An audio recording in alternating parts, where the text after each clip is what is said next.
Hello, Chargers fans. Welcome to the official home of the Livonia Churchill Chargers radio network. We're so glad you can tune in and be a part of the game. You're here a little early, but that's okay. While you're here, listening to the pre-broadcast music, feel free to share this live listener link to your social media. It would be much appreciated. Thank you for tuning in. Broadcast will begin in less than 15 minutes.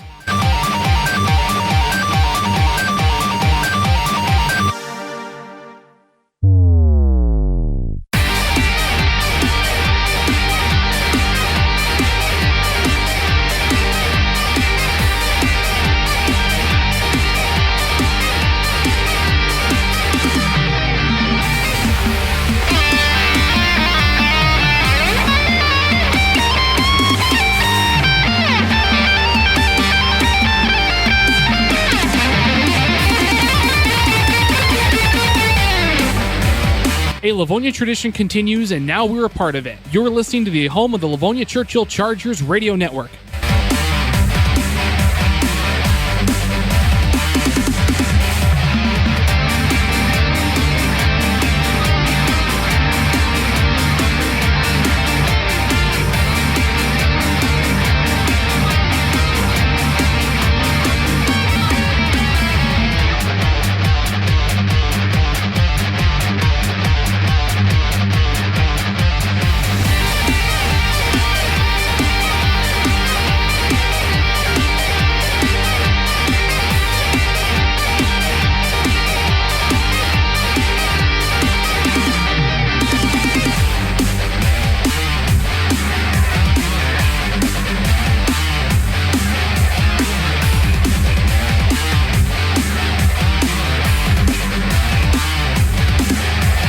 The music you're listening to was made by my best friend Joe Blake. This is from his band Gelling. That's Gelling, from the album called Big Things Coming Soon. Check him out on YouTube, Spotify, Apple Music, and Facebook. Did you know that last season's pre-broadcast music was also made by Joe? If you like what you hear, please support him in any way you can.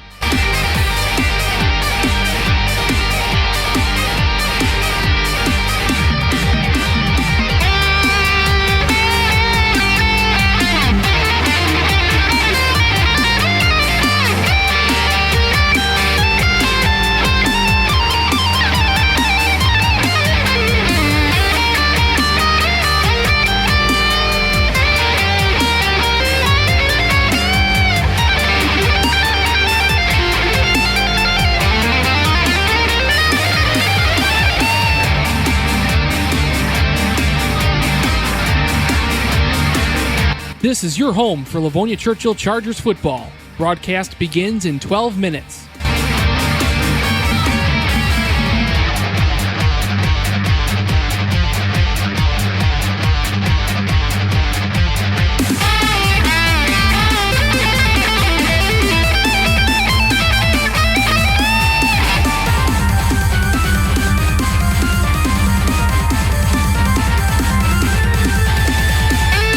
Cheering on the red and black from anywhere. Thank you for listening to our proud broadcast.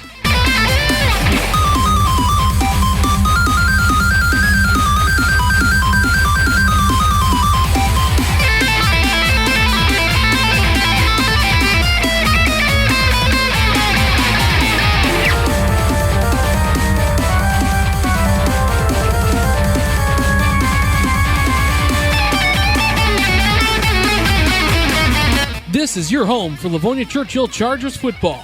Broadcast begins in 11 minutes.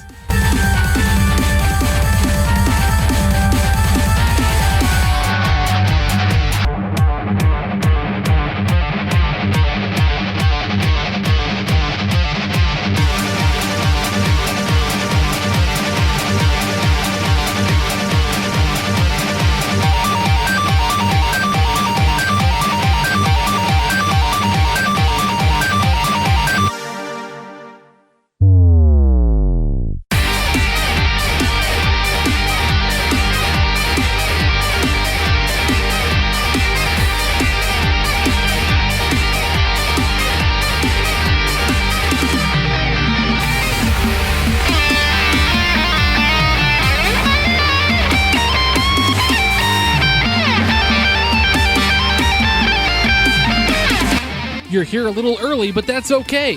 While you're here, listening to the pre-broadcast music, feel free to share this live listener link to your social media.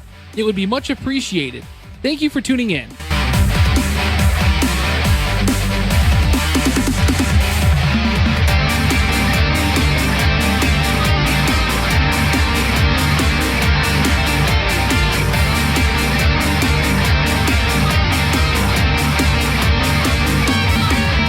A Livonia tradition continues, and now we're a part of it. You are listening to the home of the Livonia Churchill Chargers radio network.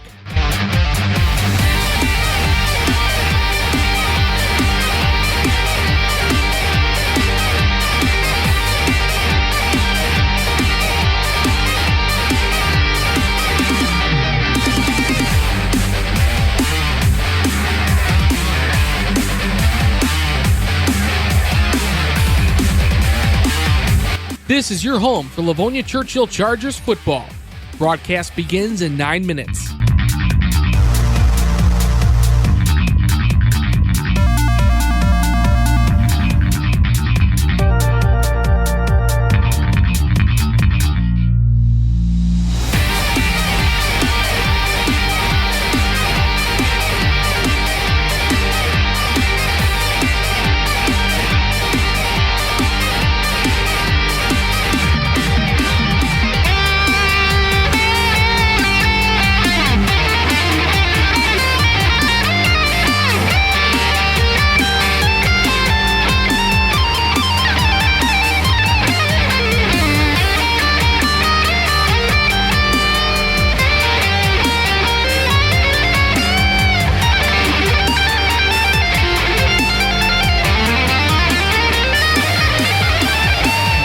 Cheering on the red and black from anywhere. Thank you for listening to our proud broadcast.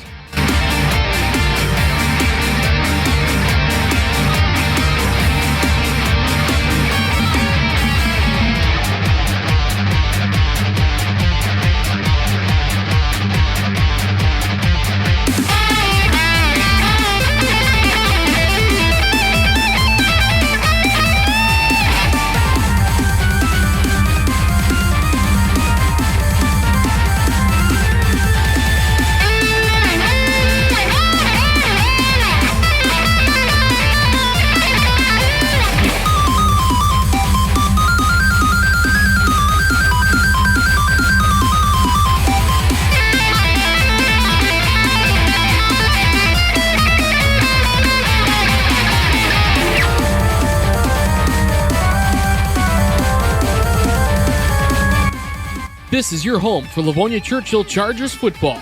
Broadcast begins in 7 minutes.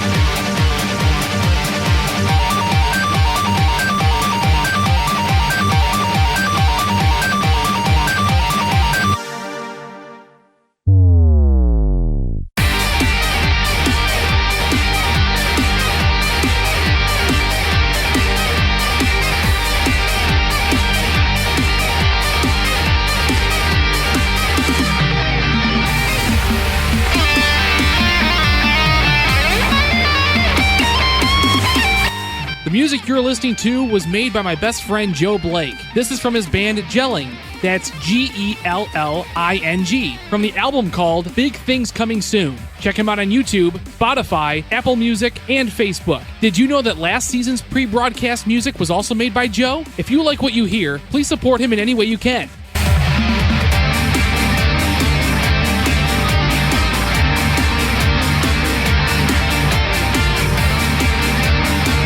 You're here a little early, but that's okay. While you're here, listening to the pre-broadcast music, feel free to share this live listener link to your social media. It would be much appreciated. Thank you for tuning in.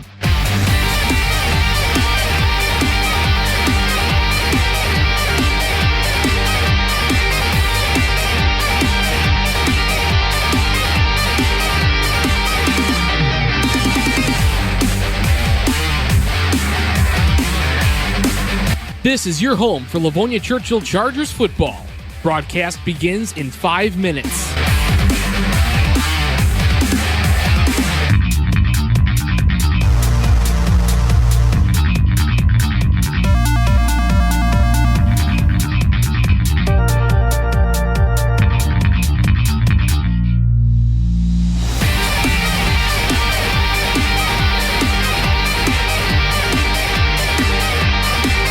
If you or someone you know who would be interested in advertising on the radio network for next season, please reach out to Eric's email at erickc8593@hotmail.com. For very affordable and reasonable pricing and to help support our athletic department, please feel free to reach out to Eric Kassar once again at erickc8593@hotmail.com. The music you're listening to was made by my best friend Joe Blake. This is from his band Gelling. That's Gelling, from the album called Big Things Coming Soon. Check him out on YouTube, Spotify, Apple Music, and Facebook. Did you know that last season's pre-broadcast music was also made by Joe? If you like what you hear, please support him in any way you can.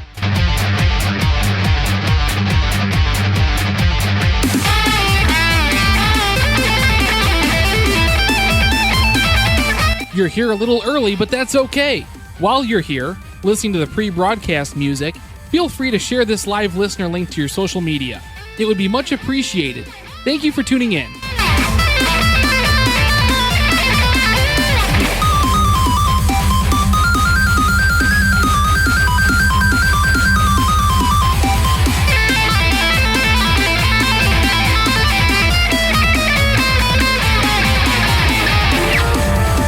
This is your home for Livonia Churchill Chargers football. Broadcast begins in 3 minutes.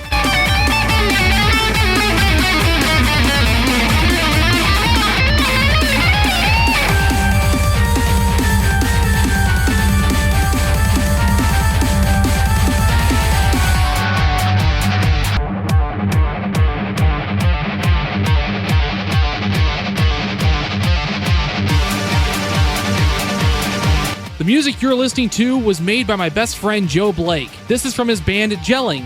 That's Gelling, from the album called Big Things Coming Soon. Check him out on YouTube, Spotify, Apple Music, and Facebook. Did you know that last season's pre-broadcast music was also made by Joe? If you like what you hear, please support him in any way you can.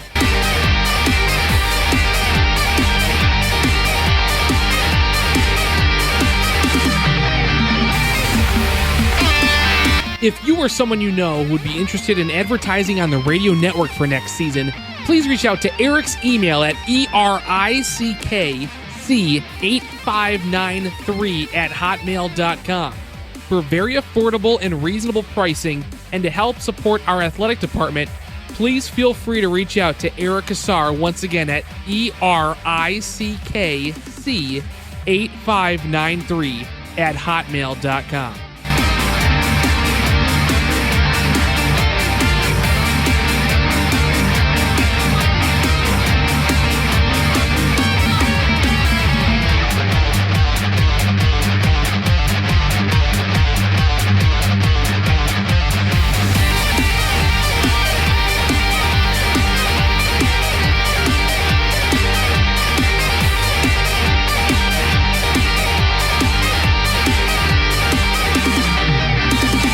We are 1 minute away from the pregame show here on the Churchill Chargers Radio Network. While we have this time, let's thank our network sponsors for the 2025 season. Hemlock Insurance, Looney Baker, Michigan Educational Credit Union, Old World Style Almonds, Preferred Dental, Quick Stop Oil Change, Raffaele's Pizza, Shook Heating and Cooling, The Big Smile, and Truck Central. All broadcasts are directed, hosted, and produced by Eric Kassar. This online broadcast, presented by the authority of the Livonia Churchill Chargers football program, may not be reproduced, retransmitted. Any form of the accounts and descriptions of this game may not be disseminated without the express written consent of the Livonia Churchill Chargers. Now let's join the voice of the Churchill Chargers Radio Network in the press box, Eric Kassar.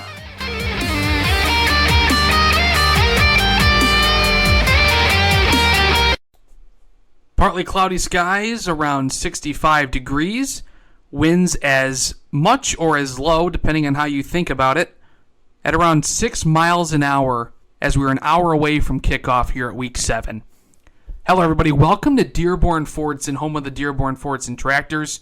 My name is Eric Kassar, who is your play-by-play producer and director of tonight's game. Of course, we have Week 7 between the 2-4 Churchill Chargers and the 4-2 Dearborn Fordson Tractors. This is a huge game for both teams. It's bigger probably for Churchill, because for Churchill, most believe they have to win out to secure a playoff spot. And judging by the talent of this Dearborn Fordson team, it is not going to be easy. And then when you have to factor in that they have to play Livonia Franklin next week, this week is certainly a big, tall task and a first of many as we get toward the stretch, toward the ends of the season. It's worth noting that the Chargers are 0-12 all-time versus the Dearborn Fordson Tractors. I'll speak with the coach coming up next, and we'll discuss that a little bit. But looking at some of the scores, I can't help but notice just how close some of these games have been. They've been closer rather than larger margins of victory. Let's get into some of these scores. Going back to 2019, they lost by 14 points. 2020, the COVID year, lost by 5. 2021, lost by 5. 2022, lost by 3. 2023, lost by 14. And of course, last season, the bottom fell out for the Chargers, and they got whooped 52-14 on their home turf a year ago. So it's well noted that these two teams have good football games generally when these two teams come up to play. But for the Chargers, it's kind of similar to the Lions' road streak in Lambeau when they had that historic 22-game losing streak. And when they finally got the monkey off their back, though that Lions team was not great, it certainly felt like a weight lifted off everyone's shoulders. That same weight could be tonight, as the 2025 Chargers are looking for their first program win in 13 games over the Fordson Tractors. It's going to be another beautiful night for football. This time it's on the chilly side, as fall has taken over the great state of Michigan for pretty much the first time this season, and it comes with the last 3 games remaining left to go in the 2025 season.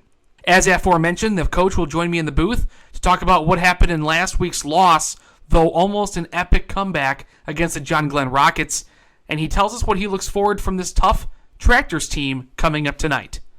This is your home for Churchill Chargers football. Fall is here, and your local donut shop is serving up some of the most delicious donuts in town. Of course, we're talking about the Looney Baker, which is located on the northwest corner right off the highway on Farmington Road and I-96. Looney Baker has the variety that any and every donut fan loves. Now that we have those crisp mornings, the Looney Baker serves hot chocolate and coffee to get your day started. The Looney Baker has been a proud staple of the Livonia community for over 30 years. We are open Tuesday through Friday starting at 5 a.m. through 10 p.m., as well as Saturday and Sunday from 5 a.m. through 2 p.m. We enjoy serving our community and look forward to serving you. We are proud supporters of the Livonia Churchill Chargers radio network because just like the Chargers, we are local, unique, and proud to call Livonia home. Come visit us or stay in your car and head toward the drive-thru at 13931 Farmington Road at Livonia, Michigan. Once again, that's 13931 Farmington Road. For the best coffee and donuts around, there is only one Looney Baker. We hope Chargers Nation has a great transition to the fall season. Go Chargers!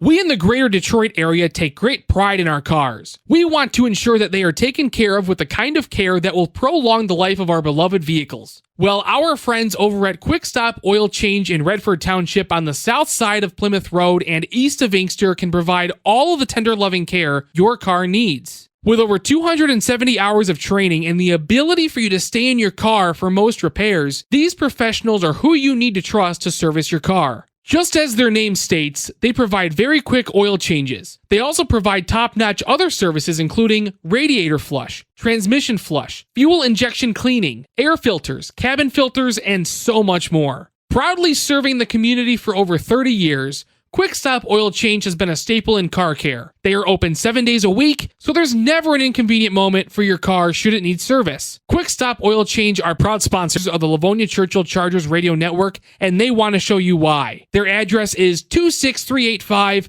Plymouth Road in Redford Township, 48239. It's Quick Stop Oil Change. Preferred Dental Group is a dental office that is proud to support our young athletes. Preferred Dental has a staff of highly educated and highly recommended doctors ready to serve you. Trusted by the Detroit Red Wings and the Detroit Lions, Preferred Dental is the premier option for your dental hygiene. Open 6 days a week, they can accommodate any busy schedule. They take the time it takes for you to understand any changes observed when it comes to the health of your gums and teeth. Just a few of the practices they specialize include crowns and bridge work, fillings, braces, Invisalign, teeth whitening, and so much more. You can find Preferred Dental located on the northeast side of the intersection of Ann Arbor Road and Ann Arbor Trail, right on the corner. To schedule an appointment and get started with state-of-the-art care, you can call Preferred Dental at 734-591-3636.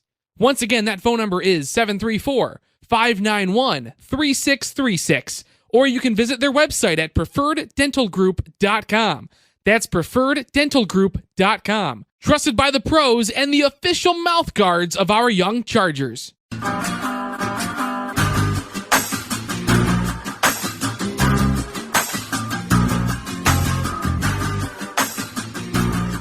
Welcome back to the Churchill Chargers Radio Network. We are joined each and every week by the head coach, Alan Feigl. Coach, thank you for your time as we get set to take on the Tractors. Another emotional game last week against John Glenn. It really was a tale of two different halves for you and your program. Glenn secured a 21-point lead after scoring 4 touchdowns on their first 4 drives of the game. Then your offense, defense, and special teams all made huge plays in the second half, and the comeback fell just short of 6 points. How did you see the game from the viewpoint as the head coach? Hey, thanks, Eric. Kind of like probably everyone else, it was the way I kind of described it to the kids immediately after the game was it felt like we just played a baseball doubleheader, and they won game 1 and we won game 2, and obviously we know that's not how football works, but that's how I felt. And, there's been those things, and I didn't, we just kind of played ourselves back into the game. So it was nice to see some of the fight back. Obviously, you never want to get down that much, and into that. Versus that kind of offense creates even more challenges. So it was nice we fought back, but at the end of the day, a loss is a loss. A lot of moments in a game like this. I wanted to ask you the mindset of a surprise onside kick in the first half. Obviously, hindsight is 20/20, but did the thought of the defense defending a short field, should the onside kick not work, become a factor in the decision to try it? Yeah, I mean, we had some issues on our kickoff team last week, or the week before. So, we just felt like it would be better for our kids to put the ball on the ground. That's always a thing that comes up, especially versus, those kind of teams. But the deal is they weren't doing anything to us that made us feel there was a strategic imbalance or any of those kind of things. We made some adjustments at halftime. We knew we had to get to halftime to make those adjustments. They were showing us kind of a blocking scheme we didn't prep for, and frankly, they got us, and we knew they were going to get us until we could get on a whiteboard and get the entire team in there. So, no, I don't think there's ever a thought of doing an onside, from a strategic standpoint until it was really necessary. I think it says a lot about a team that continues to play hard even when the first half doesn't go our way. What was said in the locker room at halftime along with that whiteboard to spark such a turnaround? Not really something I can talk about. There were, I think people get halftimes people think there's these major changes regardless of level, high school, college, and NFL. High school and college have a little bit longer halftimes than the NFL, but typically I would say rarely are there major adjustments. Usually it's use the bathroom, eat something, drink something, reset. And there might be 1 or 2 things you just kind of chat about, remind the kids about. But there were some words that were had in the locker room, and we had to reset our kids. And they responded, just kind of fell short at the end. I want to ask about Sage Adams. It feels almost like we can't go an interview without talking about him. But his ability to make plays and always be in the right place at the right time. He recovered 2 fumbles last week, both of them in the second half, and one of them went for a touchdown off the blocked punt. How would you describe his impact to the game last week? Yeah, he actually blocked the punt and then recovered his own block. Yeah, he's a playmaker. Again, we're not going to see the full version of him this year just because of all the time he missed. So we're blessed and we're fortunate enough, and I know he feels very grateful that he even has a sophomore season. Because like I said, and I've stated this before, the initial diagnosis was well into late October for a return to play. So he's still getting his bearings. He's still getting in shape and in football shape, and he's pretty close. And we'll start kind of sprinkling him a little bit on offense and things of those, things like that. But no, impact plays, always around the football. He's still got to do a lot of improving, so that's always a good thing. The trick play where Weidman handed the ball to Mazigian, who then tossed it back to Talib and found Braylon Hall wide open for a long touchdown coming out of that team timeout in the second half. Walk us through that play. How long have you worked on it, and how did you feel calling the play before knowing the result of the play?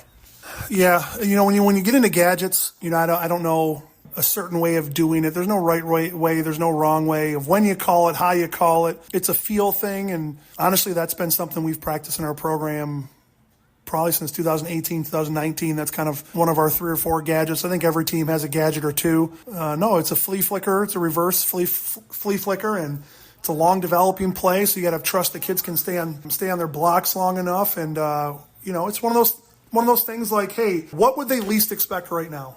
And I think we kind of went to that in our call sheet of, I don't think they're coming out of their timeout saying, hey, watch the double reverse flea flicker. They're probably more concerned about staying on top of routes and don't let anyone get behind you. So, again, it was a good play. Walk us through the onside kick at the end of the game. John Glenn used their final 2 timeouts, emptying their bag prior to the kick, and your kicker, Rezda, had plans on kicking off the hash mark closest to your sidelines, but then after Glenn's second consecutive timeout, he swapped it and kicked off from the hash mark closest to the press box. Clearly, it worked well enough to give your team a shot at completing a massive comeback, which just fell just short. Why the decision to change the ball on the hashes? Who made that call? I did. It's not something we've practiced before, but I don't know if I've ever seen that. We get lined up to kick the onside kick. We actually get the kickoff, but they call the timeout, so our kicker actually could practice the kick. The second time we couldn't get a kickoff, but they called the timeout again, which I always thought calling 2 timeouts in a row was illegal, but I learned something new. Apparently it's not. And then after that second timeout in the huddle, it just kind of dawned on me that, you know what, they got to see our alignment twice. And I knew they were out of timeouts, so they couldn't call a third one. So I'm like, you know what, onside kicks are super low percentage anyway. And it's kind of rule of thumb is that as a coach, you should really never draw in the sand in the middle of a football game. It's kind of like a rule of thumb that if you haven't practiced it, you shouldn't do it. But I asked the kids, I said, hey, can we pivot? Can we switch around? And then lo and behold, our kicker's like, well, I'm actually more comfortable kicking that way. So news to me. I've been practicing onside kicks for weeks. So that was spur of the moment. I made that decision. And, sometimes they work and sometimes they don't. And just luckily it worked. This is the team's 3rd loss by 6 points. Another play here or there in this record we currently have isn't nearly as recognizable as it is right now. What do you think about the effort that this team is putting in compared to last year's? Yeah, I don't get too much into comparing years just because there's so many different variables, but this is predictable. This is very predictable. I knew very early on in December and January and February, these kids would respond when challenged, and they've done that this year. We've just haven't had the luck, man. Haven't had the luck. I know in hockey they call it puck luck. I don't know what the heck you call it in football, and I don't sit there and wish for or hope for it, but it's just, we've just fallen short. And I compare this to kind of like a boxing match. I think we have fought above our weight all year. And Lord knows we have another juggernaut in front of us, school twice our size and a roster nearly 3 times our size. So, we're going to need more of that fight really for the remaining 3 weeks because we're going to have tough teams these last 3 weeks. So they're going to fight. They're going to give it their all. And at the end of the day, as a coach, I think it's really all you can ask for is your athletes to play as hard as they can play, execute to the best of their abilities. And at the end of the day, if it's not enough, then it just wasn't enough. That's kind of how sports work. So, but I've not been surprised, but I've been very satisfied with our compete levels, our levels of toughness, emotional composure have been, in my book, all A's, passing all A's, straight A's, if I had to grade them. So, yeah, you're going to need more of that fight coming up. Before we turn the page to week 7, Coach, who were your big performers in what was an almost epic comeback for the ages? Levi Timberlake played really well, defensive player of the week. We actually had 3 special teams players of the week because our special teams were critical in essentially getting us back in that game. Obviously, aforementioned Sage Adams with the block punt, and then the recovery for a touchdown. John Moore for the onside kick recovery, and then Michael Rezda for that kick and his continued success on extra points. Practice player of the week, we had a really good practice player, Mari Hewlett. Did a really good job practicing really hard for us and giving us a good look. And Levi Timberlake had the big hit of the week award. Kind of voided the offensive player of the week. We just didn't get quite what we wanted there in terms of accomplishing kind of the minimum qualifications for these kind of awards. So, and Peyton Gout, again, defensively, asking him to play outside linebacker, which that's not really his position. He did a really good job, too. If you just joined us, we're speaking with head coach Alan Feigl. It's week 7, coach, and your scheduled road game is back to another trip to Dearborn to take on Fordson. What does Fordson do that Churchill really needs to have on their radar tonight? They're fast, big play potential. That's been a point of emphasis all week. Not letting dudes get behind us. Whether or not we can hold that down or not, I guess we'll find out. Time will tell. But they're what they always are, man. They're big, they're physical, they're nasty. They play to the whistle. They probably walk the borderline of being dirty. And frankly, I like it. I appreciate the way they play. They play together pretty well. I've already mentioned the challenges of a roster that's multiple times our size, and they have less two-way players than we have. So it's going to be a war of attrition for sure. Any standout players we need to keep an eye on as this game plays out, taking on the Tractors? Their quarterback gets the job done. They have tall receiver number 84, catches pretty much anything thrown at him. He's kind of their jump ball, deep threat kind of guy. And, of course, their left tackle's a giant, man. Love the way the kid plays. Big kid, 6'7", 330. Yeah, he'll be an FBS player, in my opinion. I think he's only a junior. Big kid, and I don't want to overshadow the other kids they have. Again, I like my kids. Our kids will be just fine there in the trenches, but they're going to have the ability to throw a little bit more at us in terms of numbers. So, no, their D-line plays hard. Number 40 gets in there when he backs up the guys, and he's just next man in, and he's off the ball. And their linebackers are super aggressive, and, we got our hands full. Last question for me, Coach. Churchill comes into this series against the Tractors 0-12 all-time. What would it mean for you and your program to get your first victory against the divisional opponent on the last time you play a built-in scheduled game against the Tractors? Yeah, thanks for reminding me.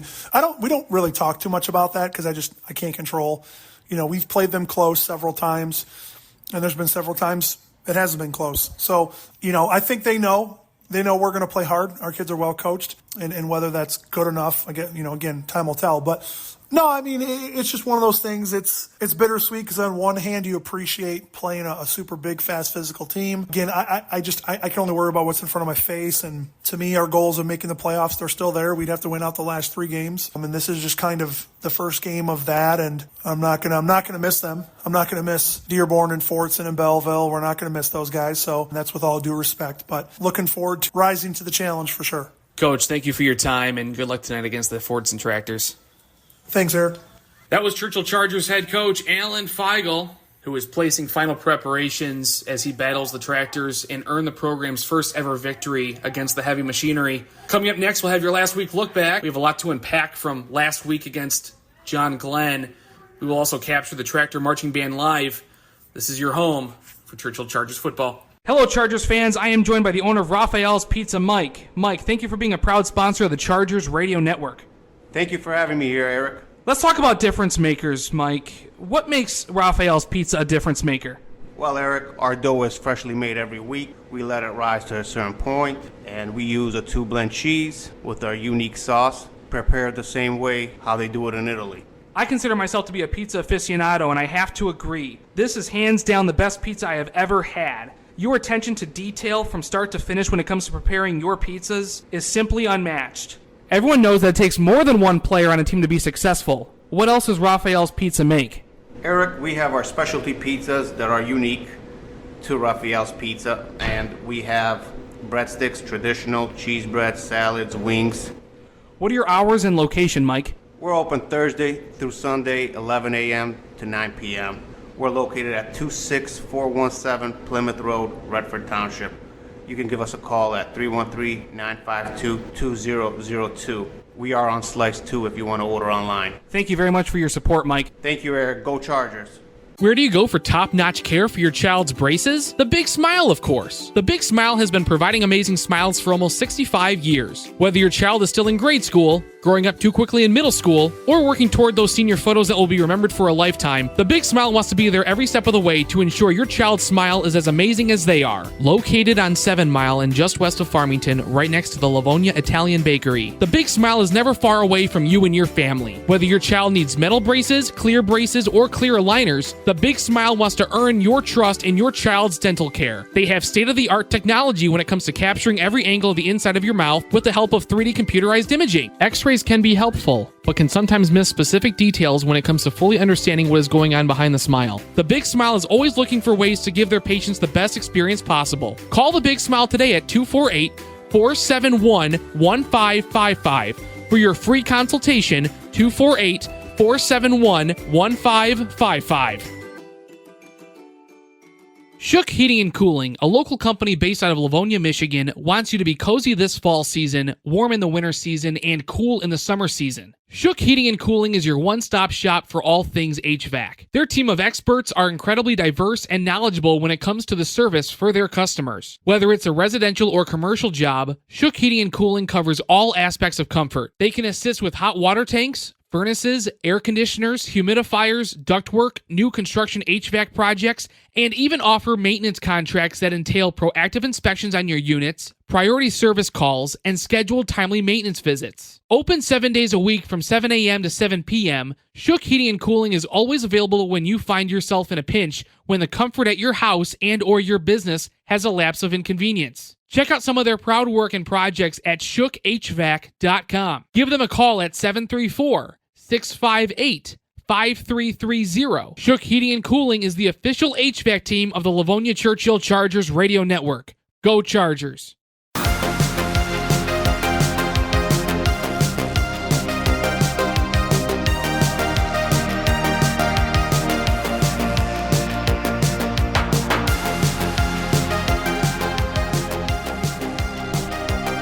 Welcome back to the Churchill Chargers radio network. It's time now for your last week look back.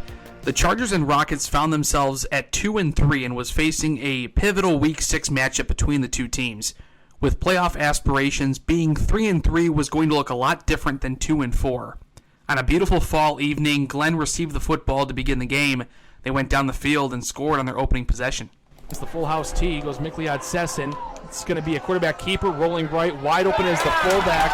It's a touchdown for John Glenn. Number 14 on the reception. Landon Wojtkowski catches the game's opening touchdown, and John Glenn scores the first possession of the night.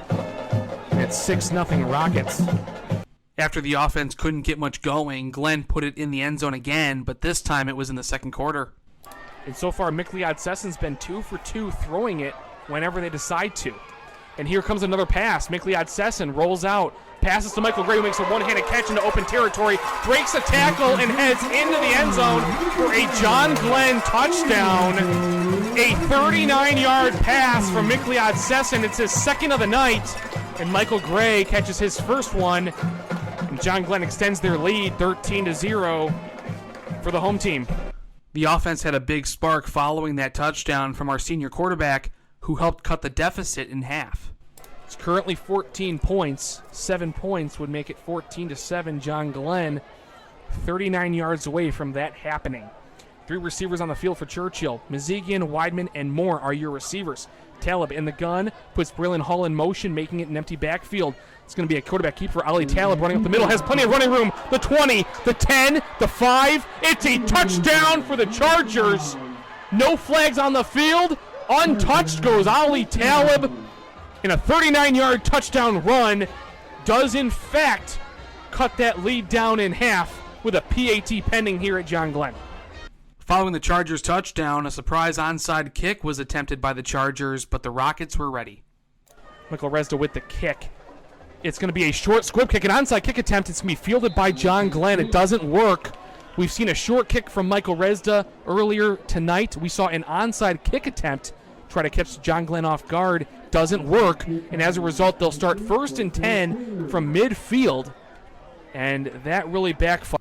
After the surprise onside attempt, Glenn put it back in the end zone, retaining their 14-point lead. Full house offense. We hand off to gets their small running back Mold, and he breaks into open field. The 10, the 5, touchdown John Glenn.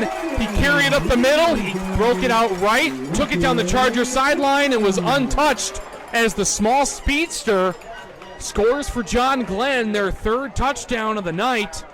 And that was the doomsday scenario for Churchill. John Glenn extends their lead 20-7 with 3:26 left to go in the second quarter. After Glenn's 3rd team touchdown, the Chargers called a run-pass option the read wasn't made correctly, and it was intercepted by John Glenn. Mazigian, Weidman, Braylon Hall checks in as the second slot receiver on the right side. And as a result, Ali Talib's empty in the gun. Puts a fullback in motion. It's going to be a pass. Looks right over to John Moore. A tipped pass and intercepted. Brought down by John Moore at the Charger 31-yard line.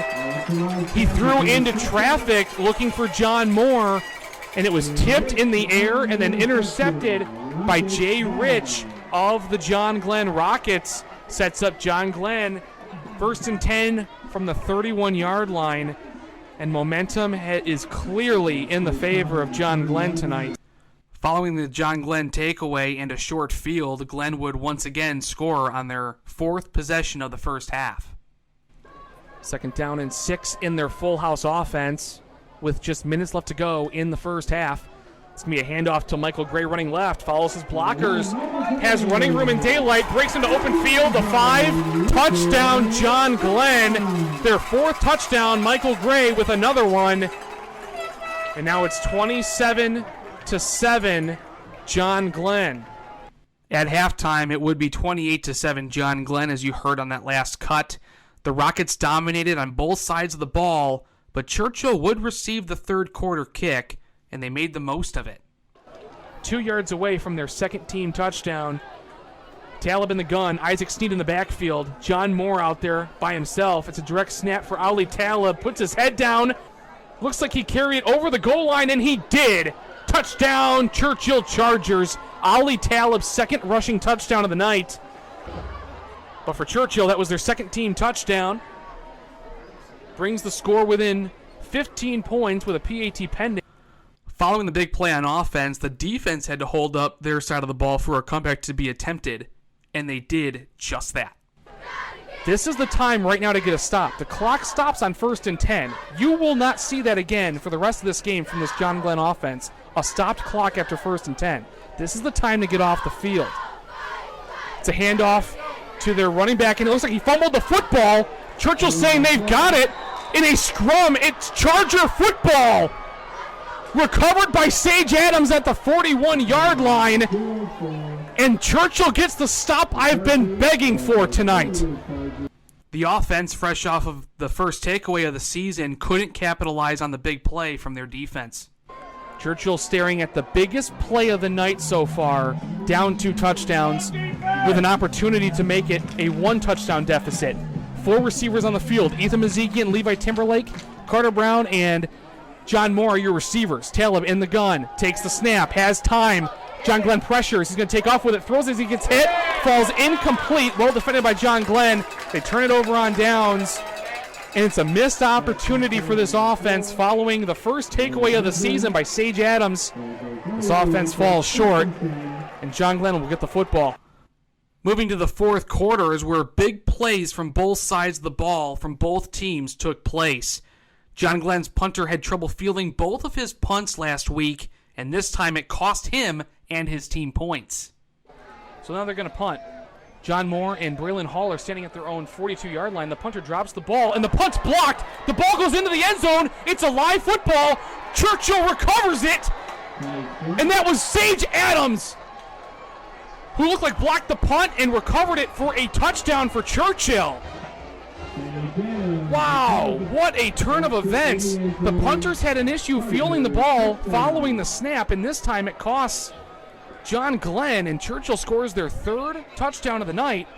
Michael Resda would go on to miss his first point after attempt of the season, making it a 28-20 lead for John Glenn. John Glenn would then score their final touchdown of the night. So Mikliad Sesson under center.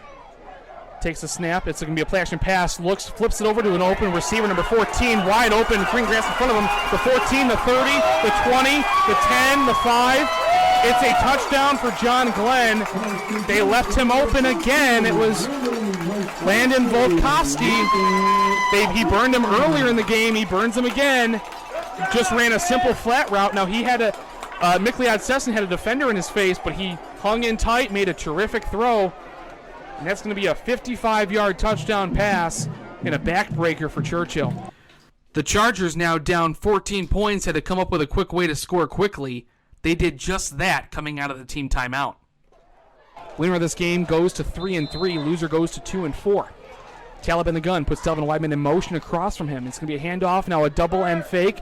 Flip out to Ali Talib. Heaves it downfield to a wide open receiver, and he caught it. Braylon Hall, touchdown, Chargers.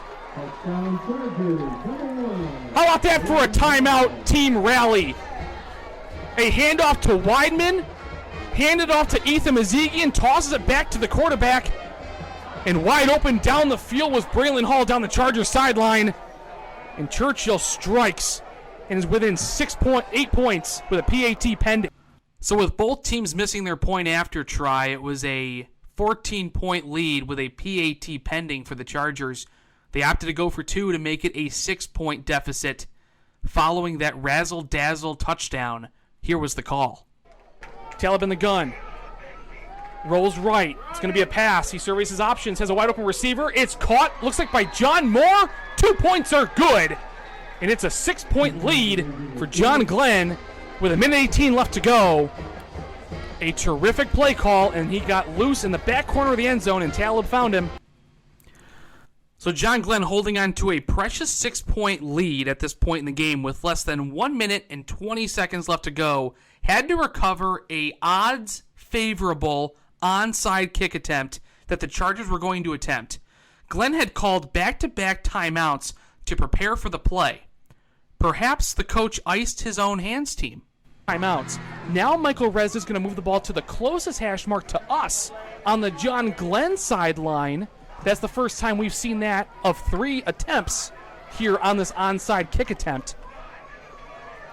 So here we go. No more timeouts left to use. We're going to see an onside kick. Michael Reza with a hand up in the air. We're ready to go. Michael with the run up and the boot from the 40-yard line. The ball bobbles. It's a live football. Bounces back. The Chargers have recovered it. They got the ball back. Wow, it bounced off one of the upmen of John Glenn, and it fell into the arms of the Chargers near the Chargers sideline, and down by 6 with 1:18. Don't go anywhere. We're in for a fun finish here in Westland. Following the miraculous recovery by the Chargers receiver John Moore, who was credited for recovering that awesome onside kick attempt, the Chargers struck through the air to get just outside of John Glenn's red zone. So here we go with fresh life, 2 timeouts, 1:16 officially, 3 receivers on the field for the Chargers. Following an onside kick recovery, the ball sits on the Charger 44-yard line. Talib in the gun, puts Delvin Weidman in motion, takes the snap. Glenn blitzes. Talib steps up. He's going to take off with it. Slips a tackle. Throws the ball deep down the field. Wide open. Carter Brown makes the grab and is tackled at the 24-yard line of the Rockets. What a play to put this thing into Glenn territory. This was where the drive would stall. After 2 incompletions, a sack on 3rd down, this was the final offensive play for the night for the Chargers. 3 receivers on the left, 1 receiver right. Isaac Sneed in the backfield. Here we go, 4th and 15. Talib leans in.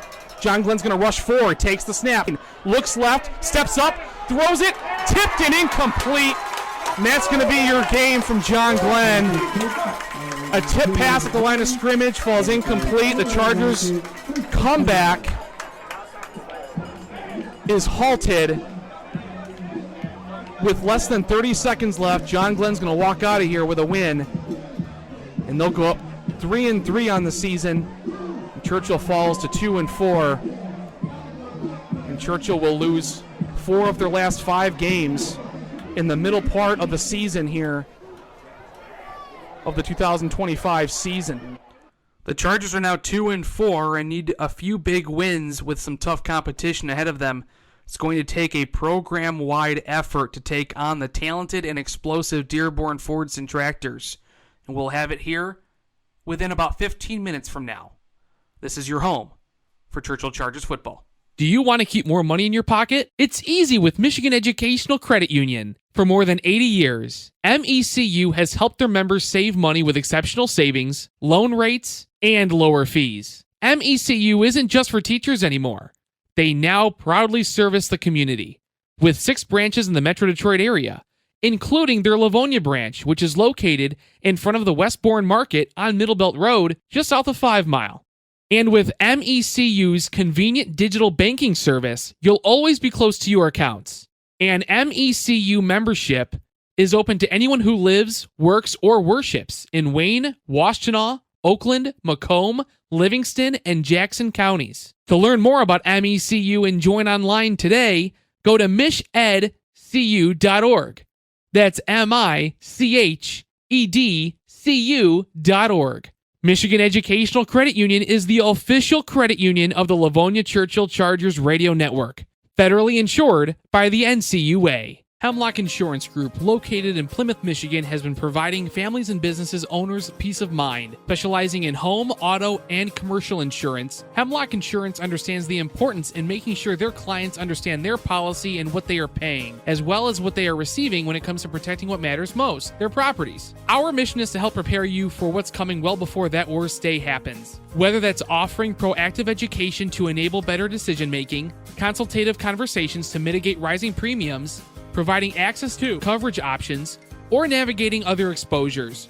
We have the knowledge and insights to help manage your risk. We work and play in the communities you live in. That's why we're proud supporters of the Livonia Churchill Chargers and the Churchill Chargers radio network. You can visit our website at hemlockins.com. That's HEMLOCKINS.com. You can always reach us by phone at 734-463-3500. 734-463-3500. Hemlock Insurance Group.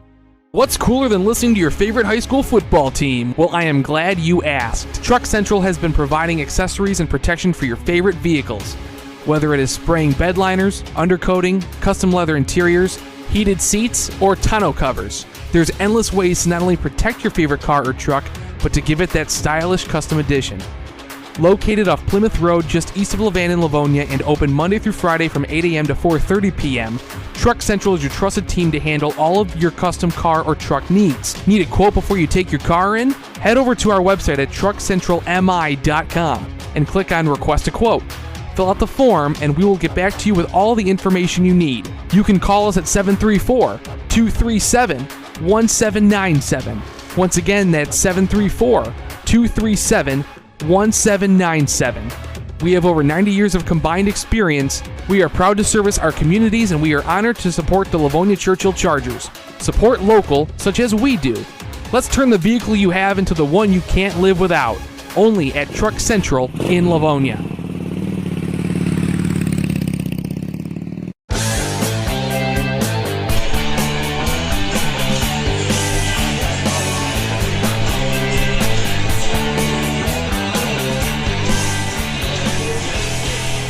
Welcome back to the Churchill Chargers Radio Network, live from Fordson High School. It's currently 6:53. We are 7 minutes away from kickoff here from the great city of Dearborn. It's Churchill's second time back in this city. First time came back in week 2 where the Chargers fell to Dearborn Pioneers in overtime, 26-20, and that gave Churchill their first loss of the year. So they find themselves back in familiar territory, but a different stadium for the 2025 season. Special thank you to Coach Alan Feigl for his time at in the press box with me, dissecting the John Glenn loss. Looking forward to tonight, where his program is 0-12 all-time against the Fordson Tractors, looking to earn that first ever win. And it comes tonight for an opportunity as Fordson and Churchill are going to be divisional foes for one more time before the Churchill Chargers, Livonia Franklin Patriots, and Stevenson Spartans all head north following next year and play in the Lakes Division. It's currently 65 degrees. There's certainly a breeze in the air. You can feel the chill for the first time up in the press box. And this is not a tabletop fan game, as I didn't even bring it for the first time this season. Cloudy, overcast skies. You can see the sun setting off of the reflection of the clouds deep into the west. The lights are on in the press box and on the field as we get set for this one. I was told that Fordson does not have a marching band, so I will be covering that time from now until kickoff. Welcome your Fordson Tractors. As Fordson comes onto the field. Fordson 4-2, looking to secure a big win here tonight in front of their home crowd. It's also their homecoming night for the Tractors.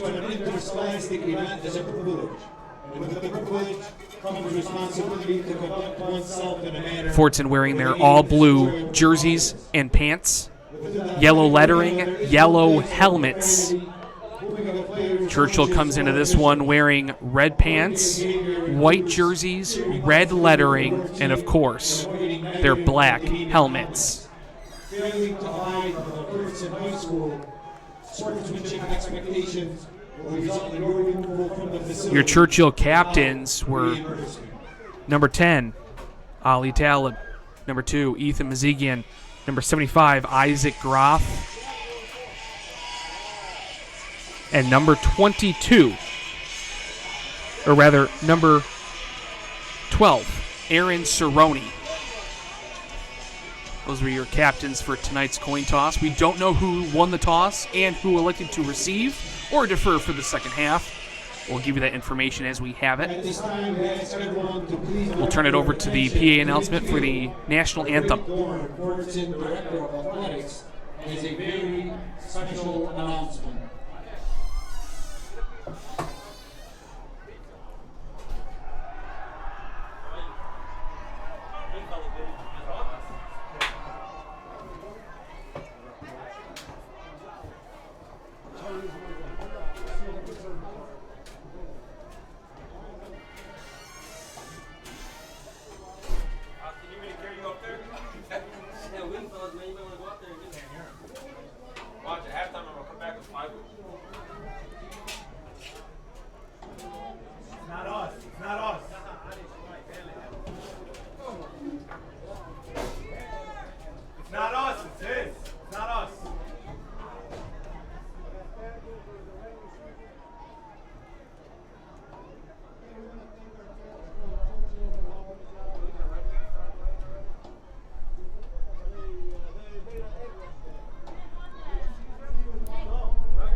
The athletic director, it was made known that prior to the kick of this game, I believe his head coach was going into the Michigan Sports Hall of Fame. His microphone's a little quiet, so it's not picking up the microphone here in the press box, but the athletic director wanted to carve out a few minutes prior to kickoff and the national anthem to give him his flowers and say congratulations to him. We'll get you the out-of-town scoreboard watch after the conclusion of the national anthem.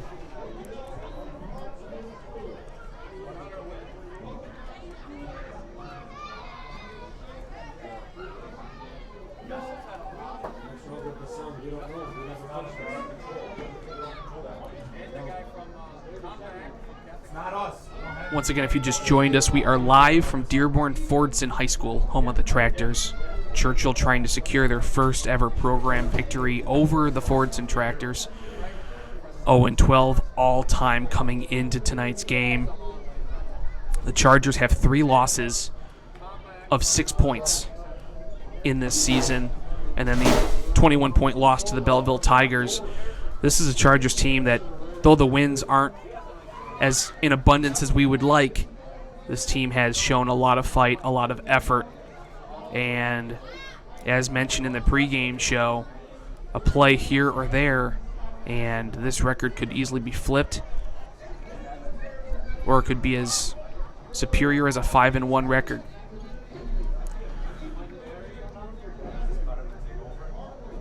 So a massive shout out to the kids who have been playing hard all year long, just coming up just short. Certainly has been a more entertaining year to call football games this year than it was last year. Special shout out to the coaching staff for working with these kids as much as they do and committing to the program ethics and morals as much as they have.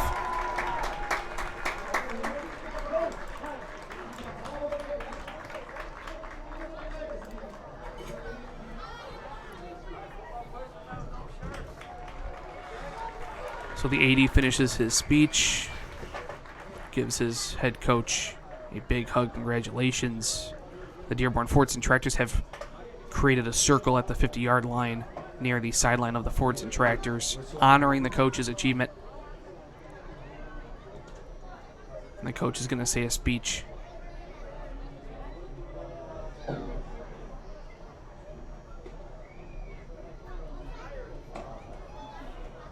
Which again he's just too quiet. I don't know if it's a technical issue or...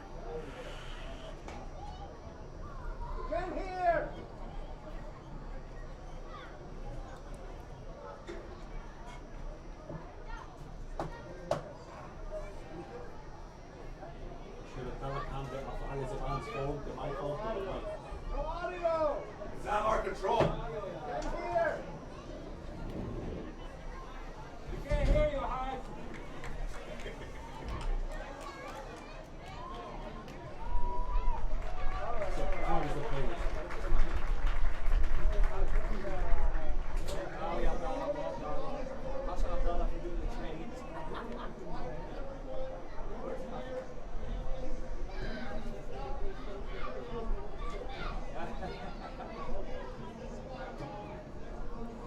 This is also Fordson's homecoming game as well, so we're going to have an extended halftime in which it appears as though there is no halftime performance for Fordson, and it doesn't look like the entire marching band of Churchill traveled, though some did. You can see them in the far left side of the press box.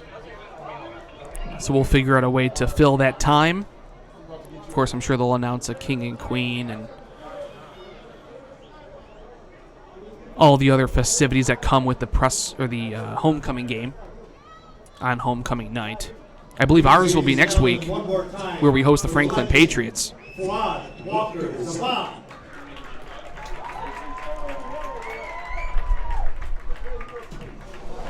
Now please stand and gentlemen remove your hats and honor America with playing our national anthem.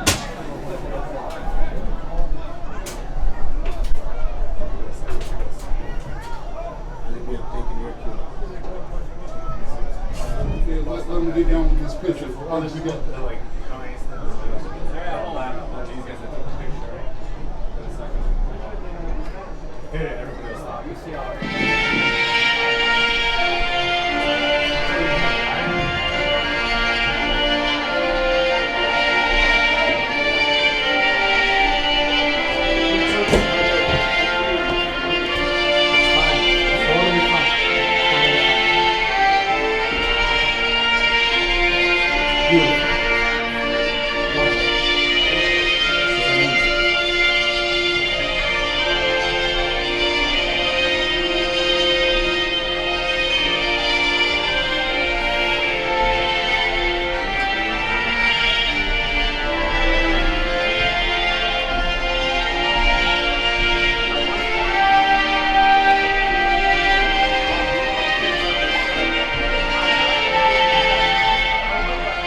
All right, as Fordson gets ready to finish up their pregame festivities, let's go and talk about some of the out-of-town scores that we'll be following for tonight's game out in Belleville. The now 3-3 John Glenn Rockets, fresh off a victory of our Chargers, go on the road to take on the 5-1, undefeated since Clarkston week, back in week 1, Belleville Tigers. Let's go to Livonia, where the inner battle between Stevenson and Franklin are about to begin. I'm sure they probably kicked off at this point in time. Stevenson is a victory away from claiming the 2025 Livonia City title. A Franklin win tonight and a Churchill win next week over the Franklin Patriots will null and void a Livonia City champion. It'll be a 3-way tie. And then lastly, out in Dearborn, not here in Fordson, but over at the Pioneers, the Dearborn Pioneers are hosting the Wayne Memorial Zebras. Dearborn riding a 3-game losing streak, trying to snap it. And the Wayne Memorial Zebras are 1-5 after 6 games of play. In our out of town scoreboard that we would normally pick a KLAA West game, I'm not doing that tonight because in about 55 minutes at 7:05, the Detroit Tigers have a Game 5 against the Seattle Mariners with Tarek Skubal on the bump. Winner go home from that game out of Seattle. Winner goes to take on the Toronto Blue Jays in the ALCS. We'll be following that game once the first pitch starts at 8:09. The Chargers are going to kick to start the game. The Fordson Tractors are going to receive it. Michael Resda at the 40-yard line stands with a hand up in the air. We get the official all go. Fordson has 2 return men. Number 1, Adam Darwish. Oh, and a short kick. It's not going to matter. A short line drive kick up the middle. It's going to be returned by number 24. Heads out to the Fordson Tractor sideline. Bounces around, spins, breaks a tackle. Finally brought down by a host of Chargers with a flag on the play to the Fordson 36-yard line. That was returned by number 24, Adrian Abdul Karim. We'll see if that moves the return either for or against the Chargers.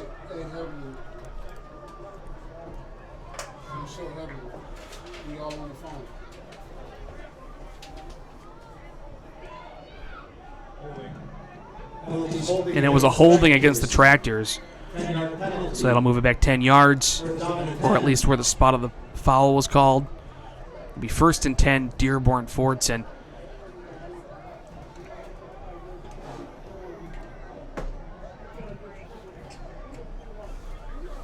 And the officials are figuring out where the ball is going to be spotted. They keep walking back past the 20-yard line, and they officially drop the football at the Fordson 18-yard line. So good field position for the defense, trying to get a quick stop and get the ball back for their offense. And now we have whistles as the coach was unhappy, it looks like, of where the ball was spotted following the penalty. Wanted to get clarification from an official.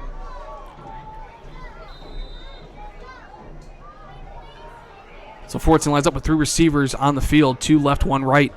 They're in the pistol. Takes the snap. It's going to be a handoff to their running back, and a swarm of Chargers and Tractors met at the line of scrimmage for minimal gain. Pickup of about 2 on the play. Rather, no gain on that play. It'll be 2nd down and 10. Firas Awadala is your quarterback tonight. I will do my best to get accurate names all game long. Same formation as the last in the pistol. Awadala is going to hand off to his running back behind him, running left. Breaks a tackle, makes another man miss. Now he's out in open space to the 30-yard line. Down the Charger sideline he goes to the 50-yard line, still powering through. Down at the Charger 42-yard line. A pickup of 40 yards with 3 tackles broken. Went their powerful running back, Dean Hamoud. Ran left, rather. I said he ran right to start the play. He ran left. And some powerful running and some great footwork by the junior tailback. Nets the Fordson Tractors a fresh set of downs to the Charger 41. Now with 2 receivers right, 1 receiver left for Fordson. In the pistol again. It's going to be another handoff to Hamoud. Powers forward, pickup of about 4 on the play, tackled by Peyton Gout, number 52, one of the big defensive linemen for the Chargers.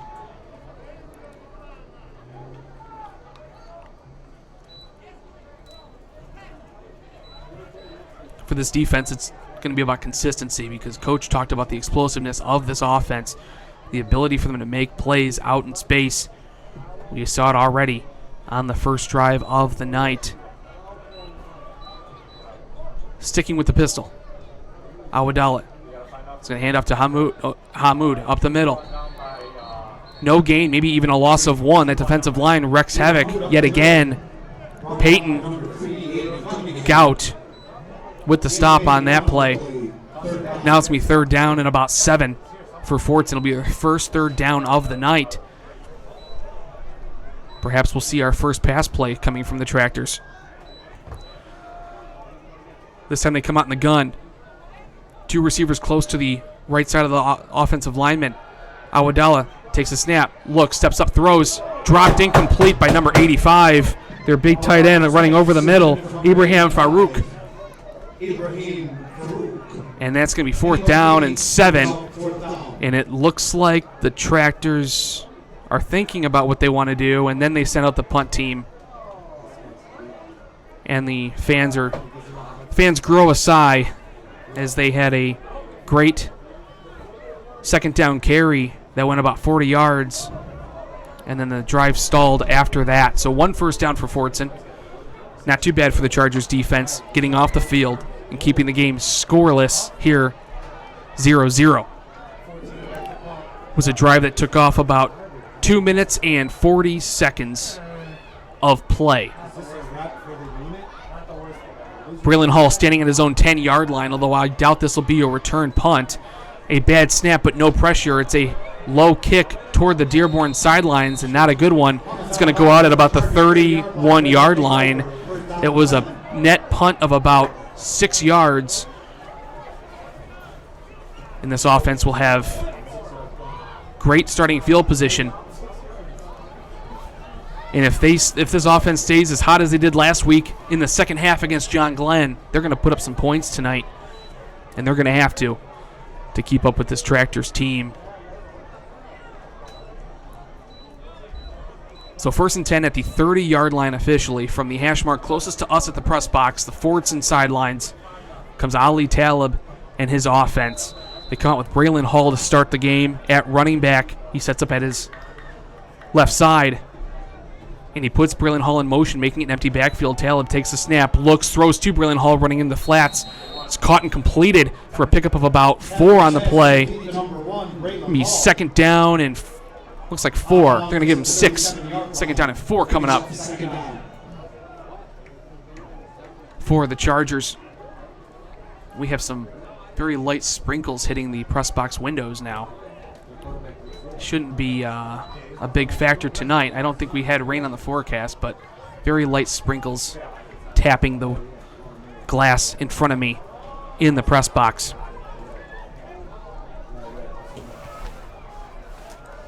So Talib's in the gun with 2 running backs this time. Sage Adams and Braylon Hall. Takes the snap. It's another pass.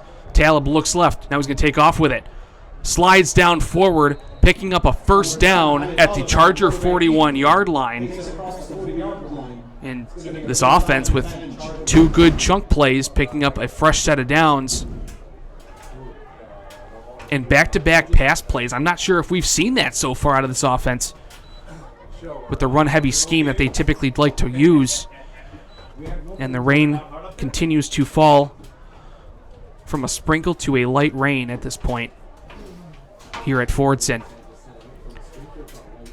Sticking with the same 2-back set with 3 receivers on the field. Talib in the gun. Puts Levi Timberlake in motion. A bad snap. Talib falls on it, and he's tackled down for a broken play. It was a low snap that Talib couldn't quite make something out, and it's a quarterback sack. Loss of 4 on the play. 2nd down and 14, and those are the kind of plays that you can't have when you're trying to generate momentum, you're trying to build steam against a good Tractors team. Those snaps, those moments just can't occur. Now you're looking at 2nd down and long, and expect more pass plays out of number 10 with 3 receivers on the field. 2 right, 1 left. Taleb's in the gun.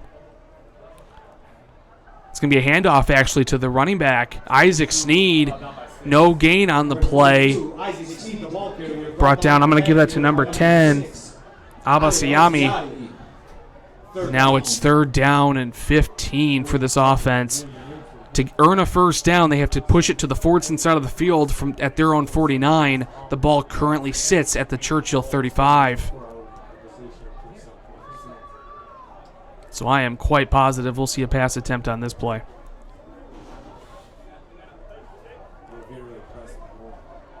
Mazigian, Timberlake, Carter Brown, and John Moore are your receivers on the field. Isaac Sneed to the left of Taleb. Fordson shows pressure. They do blitz. Taleb steps up.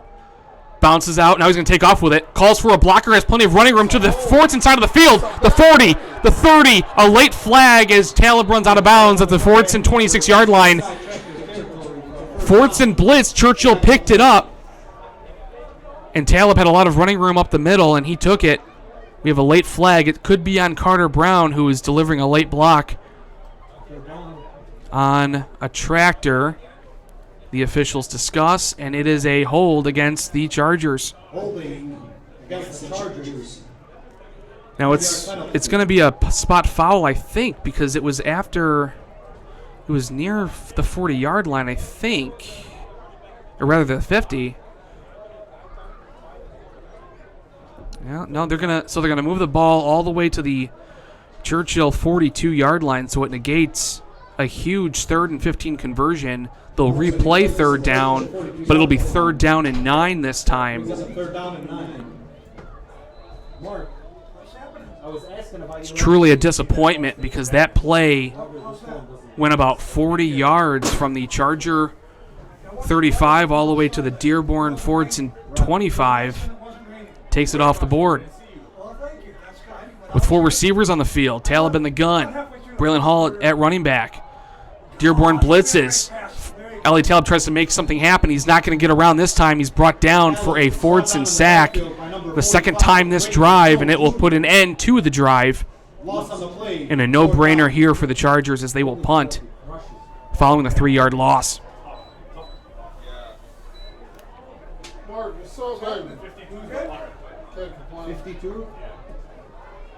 Number 52, Peyton Gout, standing on his own 25-yard line for the Fordson Tractors, returning at the 22. The punt is blocked.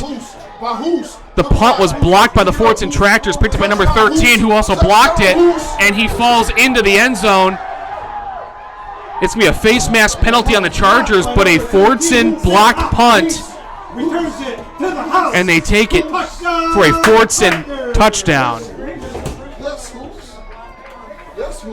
They rushed off the left side. Churchill didn't pick it up, and Peyton Gout couldn't get the punt off in time. It's a special teams touchdown for Dearborn. Yeah, but like it wasn't. I've seen worse. It wasn't malicious intent. No, nobody's mad at anybody. Right. It is a flag. Right. Nobody's mad at us. Hey, what we vibing to after this section? Oh, I already got it. In the club remix. Oh, I heard that this week. I said I'm gonna play it. Not remix. I'm sorry. Instrumental. That's what I want. It's a good one. Scott Storch all night. Are we on Scott Storch? Yeah. All right, we're on Scott Give me your best Scott Storch, please. So the Fordson Tractors are going to kick a PAT to make it a 7-point game.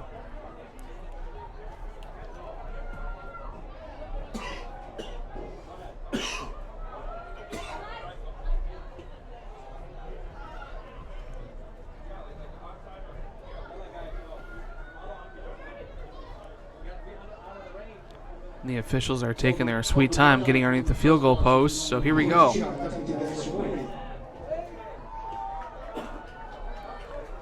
Sheehoff to attempt the extra point for the Fordson Tractors.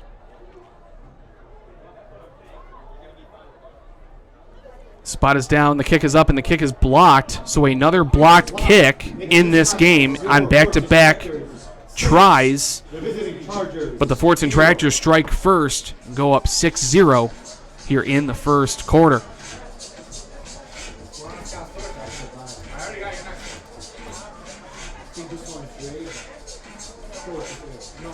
Out in Belleville, I have an early score. If my sources are correct, John Glenn's leading Belleville 7-0 early in the first quarter. Out in Stevenson, don't have any updates there, it looks like.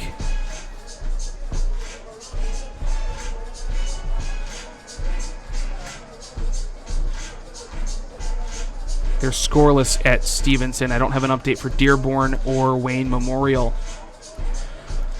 Keep in mind, Chargers fans, we have a YouTube channel at Livonia Churchill Football is where you can find this broadcast. The day after it has been recorded, you'll find the entire 2025 season on that YouTube channel as well. We'll also carry we will record the banquet of the 2025 Chargers team. But what I do is I don't carry it live. I chop it up and then I edit it and then put it on YouTube. It's a YouTube-only video, so stay tuned for that as we get into mid-November, whenever that banquet is. I don't have a date or time for that banquet, but I'll find out from Coach sometime soon. So that's the YouTube channel where you can find every broadcast moving forward, uploaded the day after the game has come to an end. So following the face mask penalty, it brings it to the Charger 45-yard line, which is where the Dearborn Fordson Tractors are going to try an onside kick attempt. We have flags on the play. It's recovered by Levi Timberlake, but I don't know if that play is going to even count. It looks like we have a false start or an offsides penalty against the Tractors, and we do.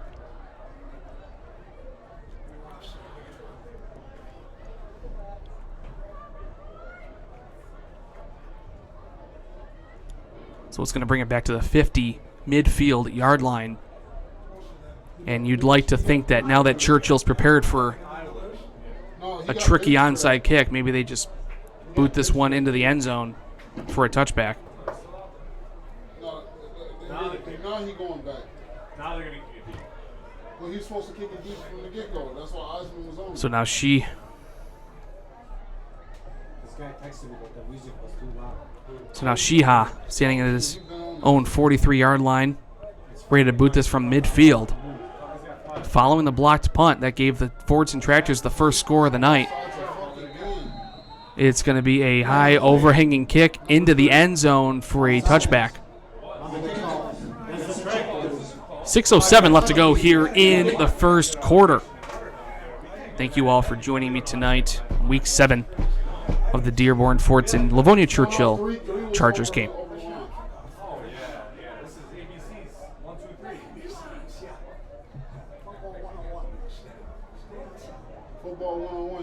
Oh, so I'm sorry, it wasn't a touchback. I think it was another Fordson penalty. So they're going to re-kick again at the 45-yard line of the Tractors, which is just 5 yards forward from where they would normally kick. Let's do this a third time.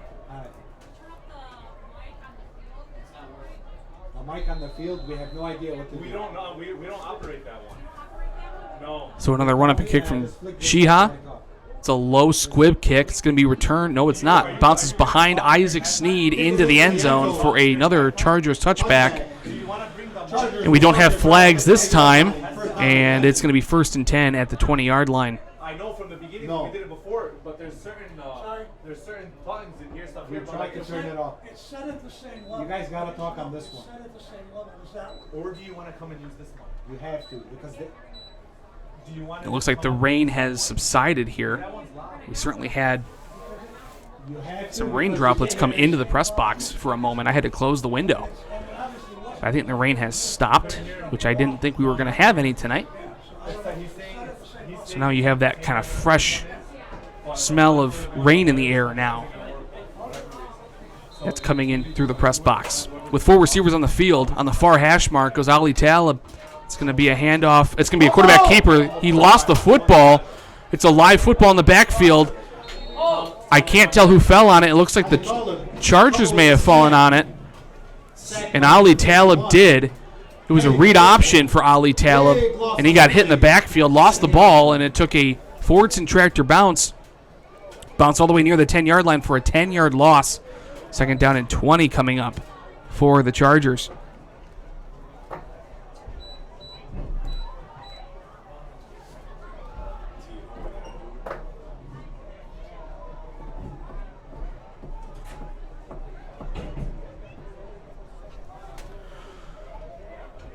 So following the 10-yard loss, second down and 20 for Churchill. It's going to be a handoff to the running back. I can't tell who the number was. I think it was Isaac Sneed. There was no gain on the play. Yes, it was. It was no gain on that carry. Third down and 20. Again, by heading the vision. Another loss on the play. Third down. Rather, it was a 4-yard loss, bringing up third and 24 from the Chargers' 6-yard line. I'm down. And then I need to promote someone. Down to 4:40 left to go in the first quarter. If you just joined us, Fordson struck early on a blocked punt, and they recovered it and returned it for a touchdown. Ali Talib in the gun with 3 receivers on the field. And we have a timeout called by the Chargers. That's their first of the half. Whatever it takes to get them to tune in, right? You know what I'm saying?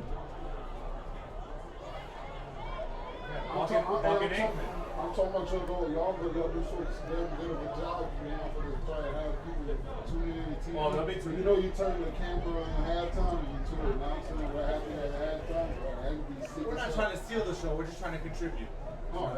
Remember, fans, we do have a YouTube channel. I know I've said that earlier in the broadcast, but give it a subscribe. Share it out with your social media. Trying to spread the word of this awesome broadcast. We did a terrific job of raising over $2,500 for the year for this broadcast. It's a tremendous effort by me and the local businesses that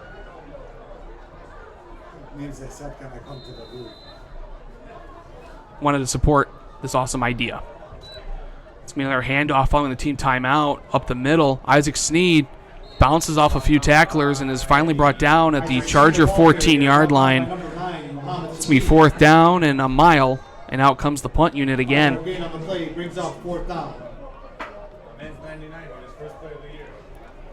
Chargers are going to make sure the blocking part of this punt is emphasized, as Dearborn looks like they are sending almost everybody but the punt returner, which is number 1, Adam Darwish, standing in his own 45-yard line.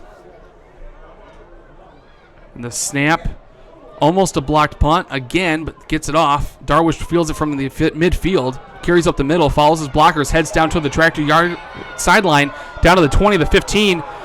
Finally brought down, but not until a 40-yard return back for the Tractors. A late flag comes down. Aaron Cerrone brought him down, and that flag could move the ball even farther or closer to the end zone for the Fordson Tractors.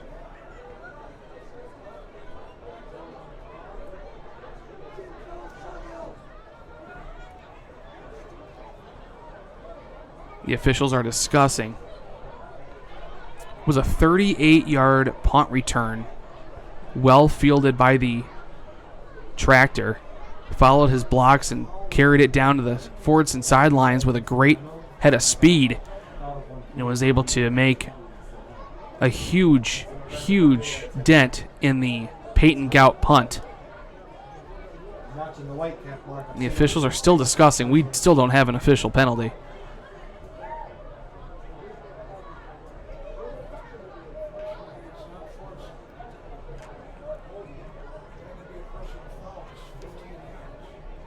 And the officials are walking the football back. Here's the official call. It's a holding against the Tractors. So for a return that was fielded from the midfield. But it was also a face mask against Churchill.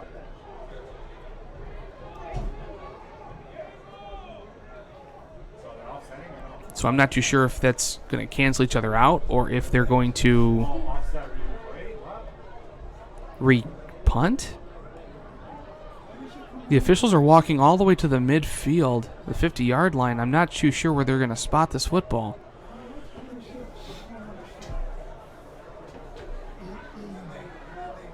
They assess on both.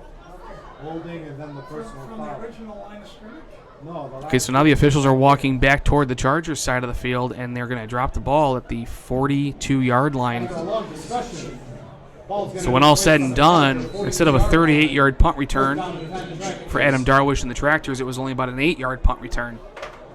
And downed at the Charger 42. It's pretty good there, huh?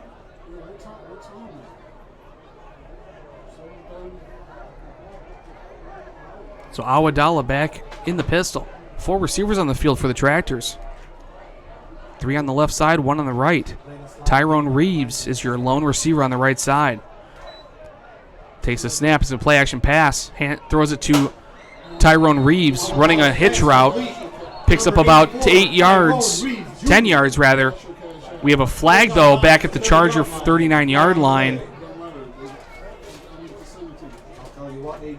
So a flag came in from the opposite side of the field in which they threw.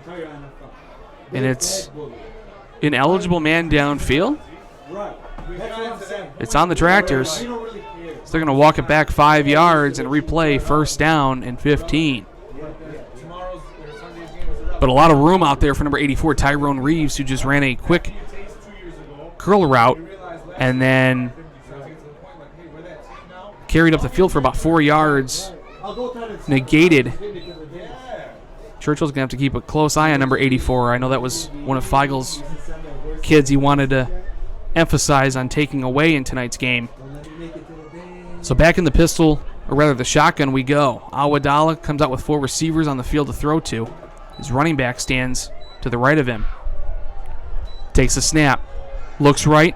Still looking right. Still surveying his options. Has time. Now he rolls right. Throws. Coming back to the football was Tyrone Reeves. It's completed for about a 12-yard pickup. It'll be second down and about 3 to the Charger 35. A lot of time that time by the Fordson offensive lineman. Churchill rushed only 3. And the quarterback that Coach Feigl said we had to keep an eye on as well, Awadala, had plenty of time to survey his options and figure out what he was going to do. In the pistol now.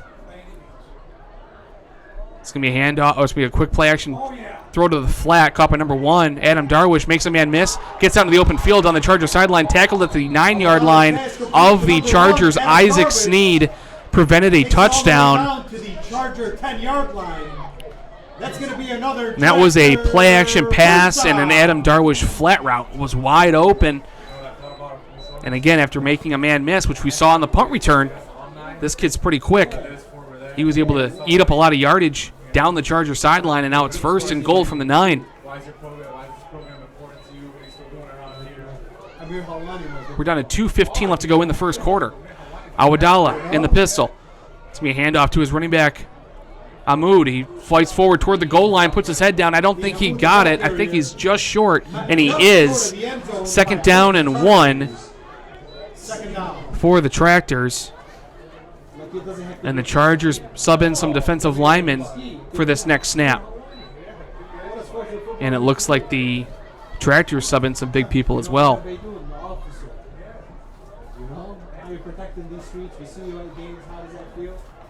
used to protect the quarterback, now you're protecting the streets. Even though, he never really, but whatever. It's good for TV.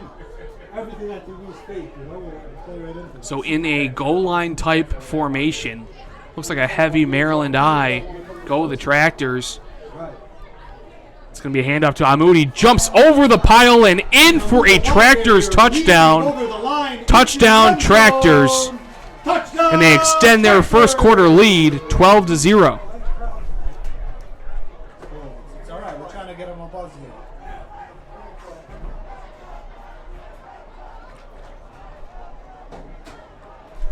Lean back instrumental.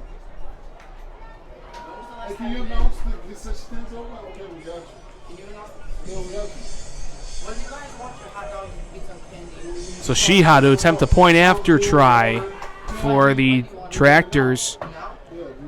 A well-run play to get in the end zone. The offensive lineman blocked down, and up over end went Ahmoud. Dearborn's up 2 scores. Spot is down for Sheeha. The kick is up, and this time it's not blocked. It is good with 1:18 left to go in the first quarter. It's Dearborn Fordson 13, Livonia Churchill 0. Chargers 0. Attention, ladies and gentlemen, concessions are available on both sides of the Score update out of Belleville. Belleville has notched it up at 7 over the John Glenn Rockets. and more. Belleville riding a 5-game win streak, trying to push that out to 6.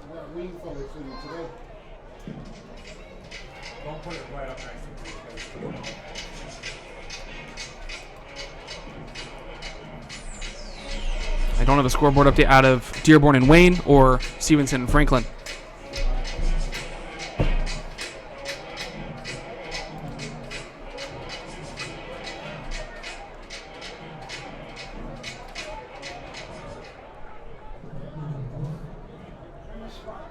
So standing back at the 4-yard line for the Chargers, Braylon Hall and Isaac Sneed for Churchill.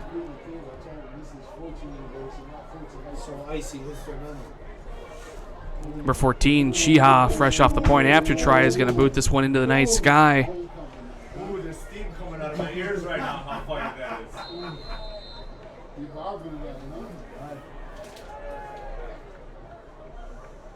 How many more home games we got? A nice pooch kick over to the Fordson sideline. That's going to go clearly out of bounds, a penalty, and it'll move the ball to the 35-yard line for Churchill.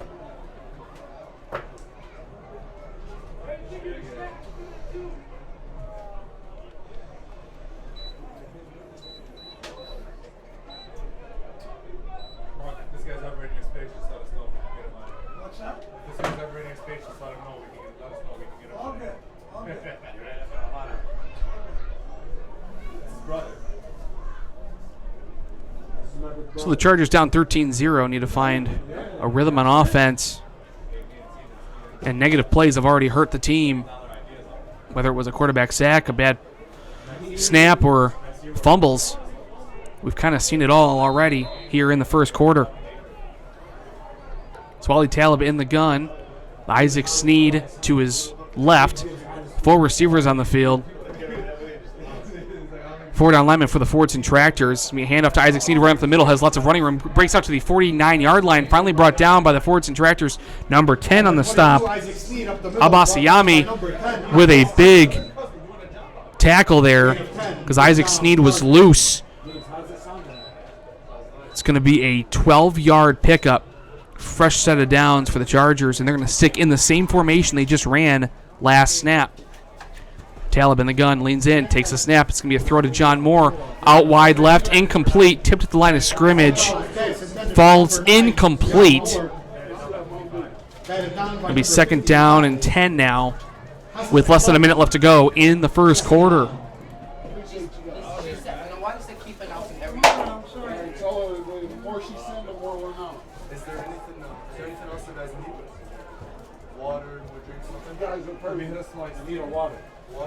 Would you like anything? Okay. You got one. Yeah, hey, give him a slice. The Chargers break the huddle with Ethan Mazigian, Levi Timberlake, John Moore, and Carter Brown are your receivers. Yeah, on its way. Ali Talib in the gun. Fordson looks like they're going to send some pressure, and they are. It's going to be another handoff to Braylon Hall running left. Carries it up the middle, down to the Fordson Tractor sideline, into the Fordson Tractor territory. A pickup of about 3 on the play. It's going to be 3rd down and 6. And you'd like to think now that we're in Fordson side of the field, it's probably going to be 4-down territory, down 13-0. Trying to keep up with this Fordson Tractor offense and special teams as they have a blocked punt that went for a score.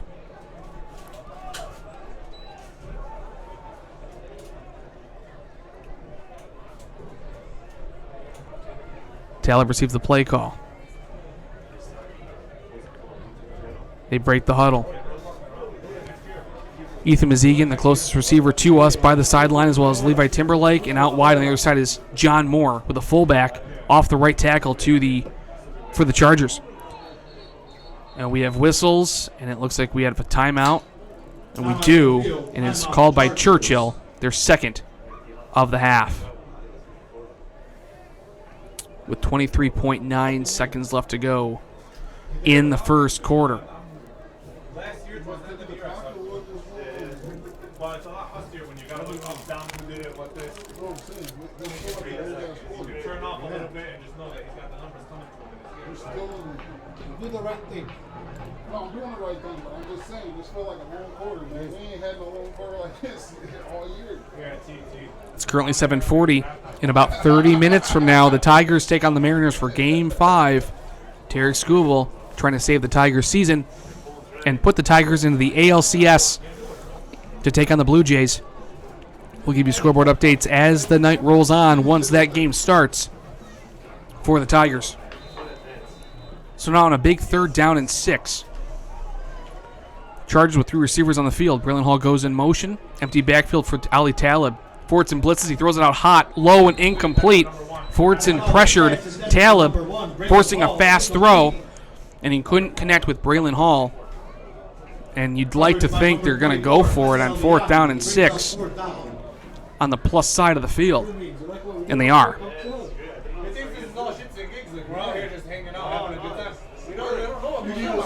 So the fullback for the Chargers came off the field. A receiver came on, Carter Brown, for the Chargers. Ali Talib receives the play call. Tells his other 10 teammates what it's going to be. Churchill's first 4th down attempt of the night. John Moore stands out wide, far from the numbers from us. Carter Brown in the slot. Levi Timberlake, Ethan Mazegan. And then we have another timeout called by the Dearborn Tractors, their first of 3 in the first half.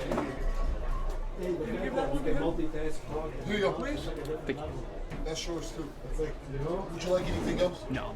It's not easy even though we make it look. You don't miss a play. You need money? Keep in mind, fans, we do have a YouTube channel. Go to youtube.com at Livonia Churchill Football. You can catch this broadcast and every broadcast of the 2025 season. We also have the entire 2024 season, the 2024 banquet. And YouTube only will feature the edited edition of the 2025 Livonia Churchill Chargers banquet. And you can only find that on our YouTube channel, which is once again youtube.com at Livonia Churchill Football. So following the 4th down, the timeout, 4th down and 6, Chargers come out with 4 receivers on the field. Mazegan, Brown, looks like Timberlake out there, and John Moore. Talib in the gun, and we have whistles as the play tried to start, and we have a false start for the Chargers. So now that's going to be a 4th down and 11, and that might change the decision of the coach on what he wants to do for this play. And it will. He's going to opt to punt. A missed opportunity for this Chargers offense to potentially earn a 1st down. A penalty is going to change the outcome of the 4th down and make him punt and surrender the possession. So Peyton Gout standing at his own 32-yard line for the Chargers. Adam Darwish standing at his own 18-yard line for the Tractors. Heavy pressure for the Tractors off the edge. A quick punt by Peyton Gout. It's a high over-ending punt. Goes out of bounds to the 30-yard line. We have a late flag that fell down at the Fordson 46-yard line, which could change the entire complexion of the out-of-bounds punt. We're awaiting that call. If it's on Dearborn, it could be a chance to maybe re-kick or maybe go for it. Give your offense a shot, which is what the Chargers intended to do following a false start. And the official call is a hold against the Tractors, which is interesting because they sent everybody to block the punt. So to hold on trying to get past the man in front of you, it's kind of interesting to me. So they're going to Well, it's going to be first down. I think it's going to be 10 yards from where the ball went out of bounds. It'll be Fordson football. So the 40. So from the 45 went the punt. It's going to be out of bounds at the Fordson 21-yard line officially.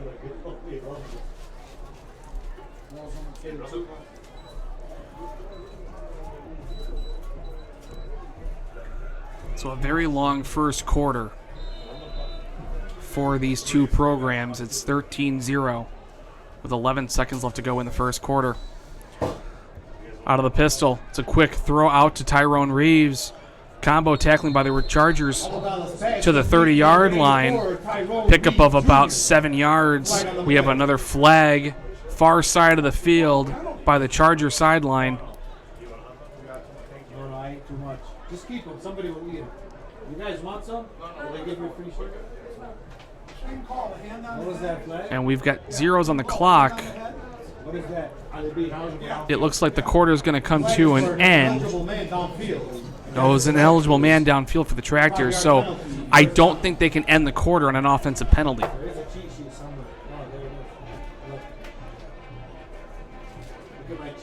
Oh, maybe they are. So they're going to flip the field here from Fordson following the 5-yard penalty. We'll take a quick break. This is your home for Churchill Chargers football. Old World style almonds have been a tasty choice right in your own community. Proudly produced just down the road from where the Chargers play at Schoolcraft in Newburgh, Old World style almonds has a delicious tradition that has stood the test of time. We have stayed true to our roots dating back to 1984, using only fresh and standout techniques to separate ourselves from the competition. Whether you're looking for something sweet, salted, cinnamon candied, CBD infused, or even sugar-free, we have the finest almonds, cashews, peanuts, and pecans. We are proud to support the Livonia Churchill Chargers radio network because we believe in hard work, tradition, and of course, football always goes great with a cone of freshly roasted almonds. For those who attend the Chargers home games, come check out our food truck just parked outside the concession stands. Come by at Churchill's next home game and taste what everyone's talking about. To order from us directly, please visit our website at oldworldnuts.com. Simply click on the shop tab and order whatever catches your eye. You can't go wrong no matter what you choose. That's oldworldnuts.com, the perfect nut for any occasion.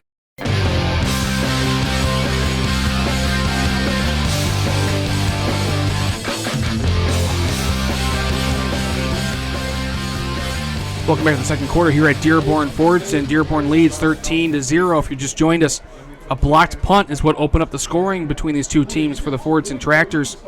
They recovered the ball in the end zone for a touchdown, and then an up-over-end goal line carry for Ahmoud for the Tractors gave the Tractors a 2-touchdown lead. The Tractors have the ball following an ineligible man downfield penalty on first down, makes it 1st and 15. From the Fordson 18-yard line. And now they're going from right to left on your pretend radio dial. Churchill will be going from left to right in this quarter.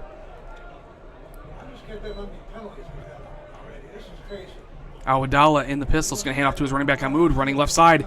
Follows his blockers, spin move down to the 30 to 24-yard line, and another flag comes out. This time comes from the close side of the field from us. And it looks like it's going to be a hold against the Tractors. They have called almost every hold. They haven't missed a single penalty tonight. As this game is rolling slowly with each and every delay.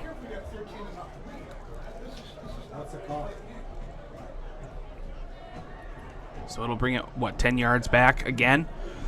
So we had a 5-yard penalty for an ineligible man downfield, a 10-yard holding call. Now they move it back to the Tractor 9-yard line. And now it's going to be first down and 25 with 15 penalty yardage for the Tractors.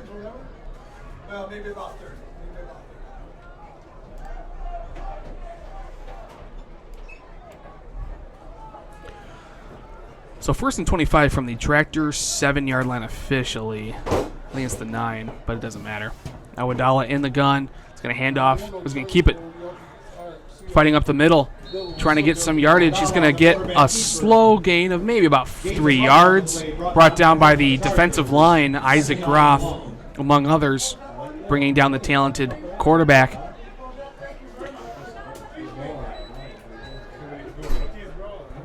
So now it's going to be second down. It looks like 18 yards to go.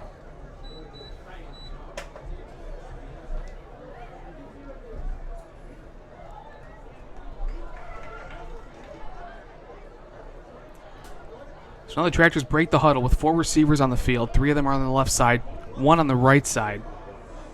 Tyrone Reeves is your receiver on the left side.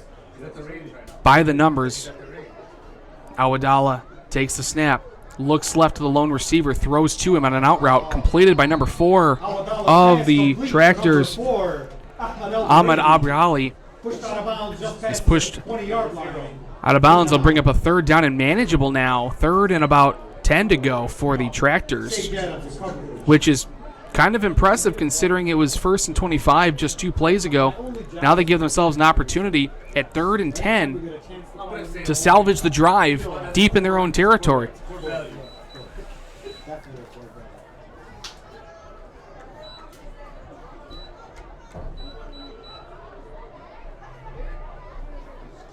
So with receivers close to the offensive lineman, goes Awadala in the gun.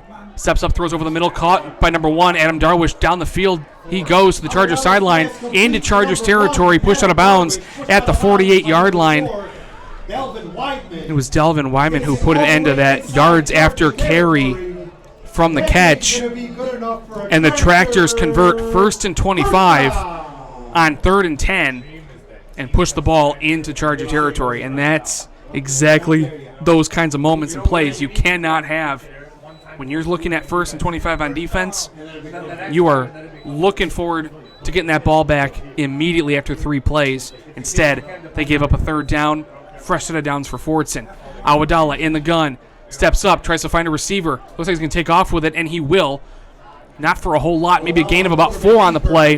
Falls into the arms of, looks like number 6, Jackson Lauder on the tackle.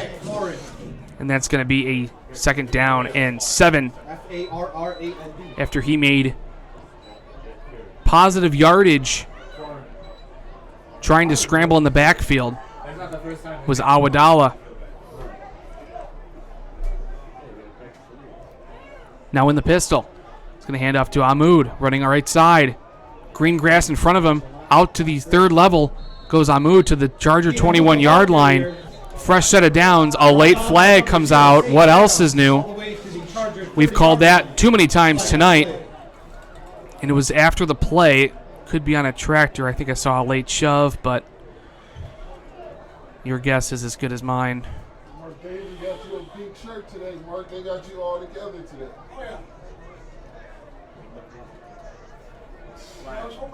And we await the official call.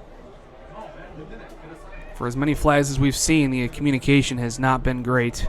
It's been kind of snail mail between the officials. So unsportsmanlike against the Tractors, bringing the ball back following a terrific 25-yard carry by Ahmoud. So now it brings it back to the Charger 47. Brings up 2nd down and 8.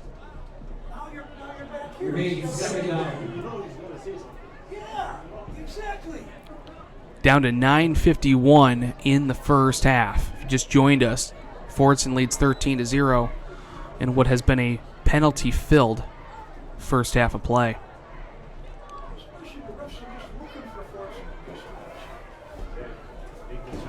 Tractors break the huddle with 3 receivers on the field. Tyrone Reeves, the lone receiver on the left side. It's going to be hand off to Ahmoud running left. Off tackle he goes. A nice waist tackle by Levi Timberlake, but not until a gain of about 5 on the play. 3rd down and 3 for Dearborn.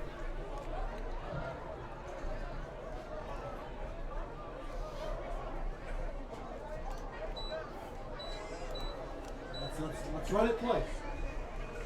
Please go for it. It only makes sense.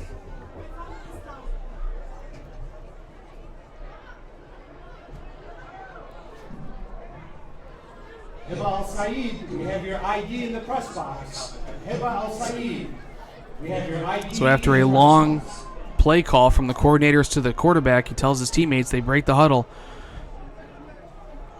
They line up quickly with 3 receivers on the field, and we have whistles and a timeout by Dearborn. That play call came way too late or way too long, and there was no way they were going to get that snap off.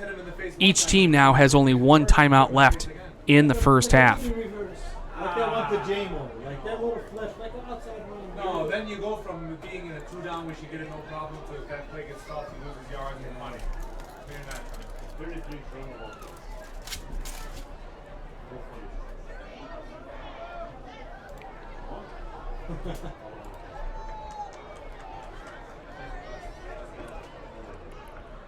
Two scoreboard updates to update all of you on the KLAA East.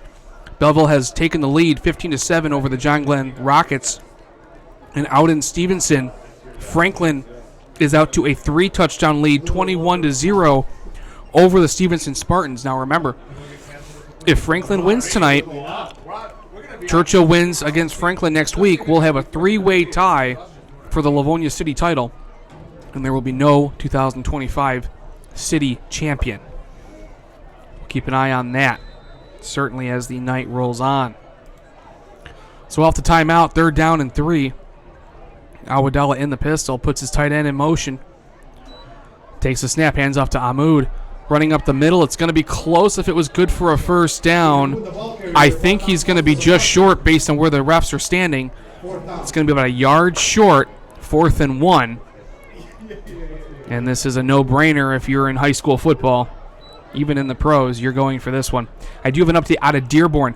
Dearborn leads Wayne 21-6. Just down the road from where the Pioneers play. So shout out to Max Preps updating me thoroughly on all these games. They've been great so far. On a 4th down and 1, Awadala in the pistol, 3 receivers on the field. Churchill matches personnel. Takes the snap, handoff to Ahmoud. Met in the backfield, he breaks the tackle, falls forward. Carter Brown brought him down, but not until a fresh set of downs. A powerful run by 4 yards saves the Tractors' drive. And the guy in the backfield who tried to bring him down is down on the turf as the Chargers athletic staff attend to him. That is number 72, Max Schwessing, who rolls up, stands up on his own 2 feet, and walks off on the field without even being looked at from the medical staff. So he's going to be okay, but was certainly shaken up.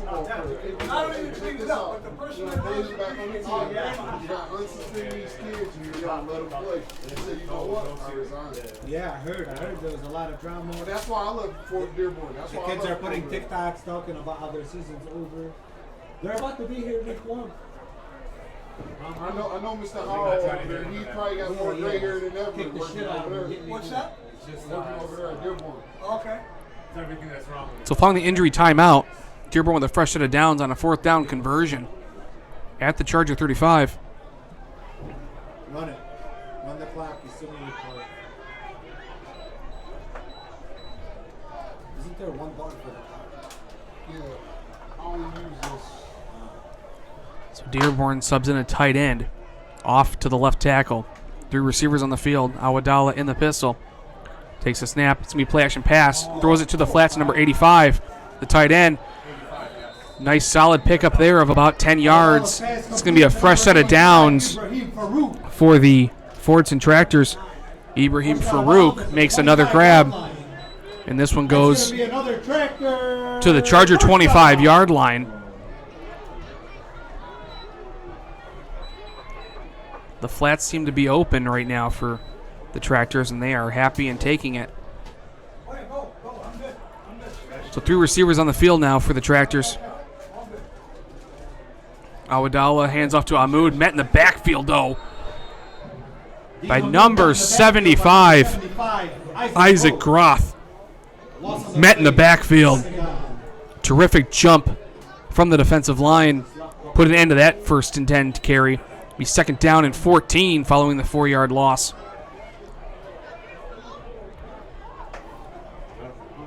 Down to 6:20 left to go here in the first half. If you just joined us, Fordson is up 13-0, and they're knocking on the door for possibly more. So Dearborn now with 4 receivers out in the field, including Adam Darwish, who's had a pretty good first half. Awadala takes the snap, looks over the middle, spin moves in the backfield, looks, throws down to the sideline, incomplete, just threw the ball away.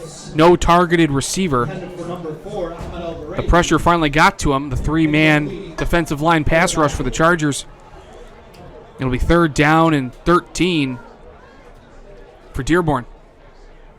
This is where you're on a long third. This is Churchill's opportunity to push the Tractors back and force a tough decision for this coaching staff. No, because number one, you got to fake a regular run on that. Is anybody really biting on a regular run on 3rd and 14? So 4 receivers on the field, 3 of them on the right side. Tyrone Reeves, your lone receiver on the left. Awadala in the shotgun. Amu to his left. His running back takes a snap. Looks, throws to the trip side, throws to number 21. It's a screen. Follows his blockers, lost the football. That ball came out. Churchill believes they have it. I think they do too. The official call. It's Churchill football. A timely recovery on 3rd down. Punched the ball out. I don't know who did it. It was on the far side of the field. But the Chargers recovered it and put an end to that Tractor drive. 1st and 10.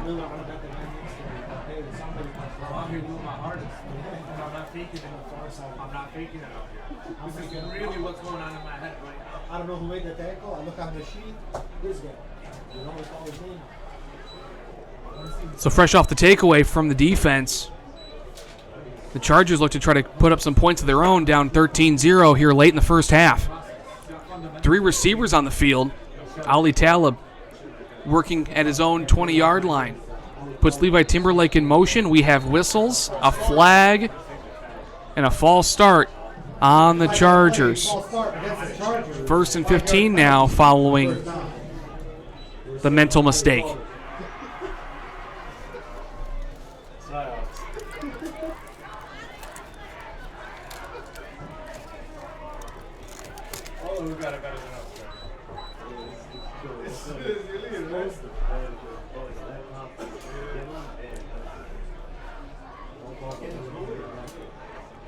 So 1st and 15 following the 5-yard penalty for the Churchill Chargers. Puts Levi Timberlake in motion just like last time. Takes a snap. It's going to be a quarterback keeper from Ali Talib. Not going to go anywhere. Dearborn Fordson swallowed it whole and didn't allow any run lanes for the senior quarterback, and it's going to be a loss of, looks like 2. So now it's 2nd down and about 16. This has also been part of the problem for the Chargers these last 2 weeks, is they get a good stop on defense and they go backwards. They just can't put an entire quarter together or an entire drive together following a opportunistic play by your defense. 4 receivers out in the field for the Chargers. Ali Talib has to throw this thing out hot. It's tipped and incomplete. The Fordson Tractors blitzed, and a 3-man came off the edge. Talib threw it out hot. The defender jumped up in the air and blocked the ball. Fell harmlessly to the ground, but was almost intercepted. Now it's going to be second. It should be, is it 3rd down? It should be 3rd down, 15.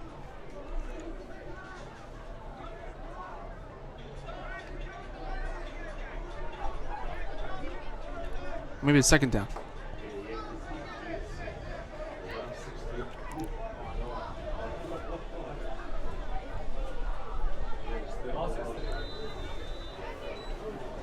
Yeah, so 2nd down and 15. Chargers make some substitutions. So do the Fordson Tractors.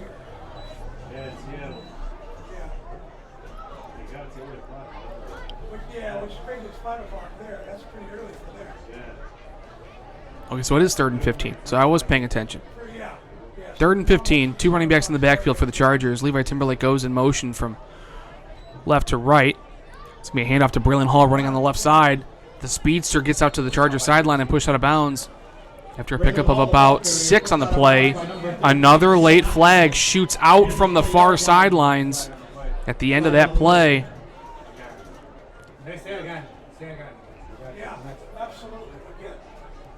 No, and right now when they say another post-snap penalty from the track. And so the officials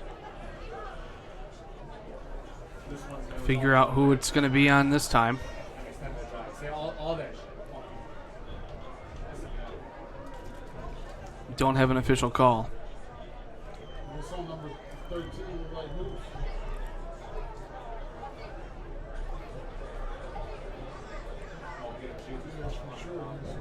It looks like it's on the Tractors because they're moving the ball well past after Braylon Hall was pushed out of bounds. It's going to be against the Tractors. 15-yard penalty. So it'll be a 1st and 10 Churchill from the 35-yard line. And that penalty saves the drive as it would have been 4th down and about 11 to go.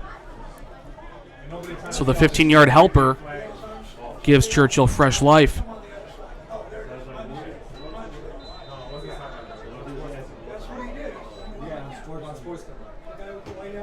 What, did he say something? Is that what's going on? What did he fucking give him We're down to 4:30 left to go in the first half. You just joined us. Fordson's up 13-0. Churchill trying to earn their first points of the game. Talib in the gun puts Levi Timberlake in motion across in the backfield. This will be another quarterback keeper carrying it up the middle, but not a whole lot of running room. Looks like a loss of about half a yard. Fordson has really given Churchill trouble in making sure the run lanes are well in control whenever Ali Talib has the football so far. Credit to them because that has been one of the few games that we have called that Ali Talib has had trouble running the football.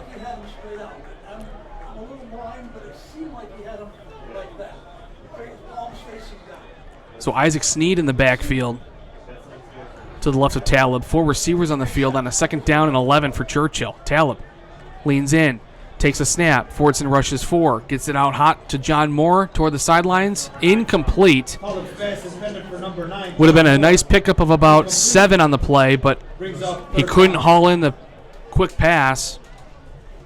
And now it's 3rd and long. John Moore was open on that play, but the young junior receiver couldn't bring in the quick pass of Ali Talib. Now it looks like the Fordson Tractors are going to bring 4 down linemen for this 3rd down, with 3 receivers out in the field.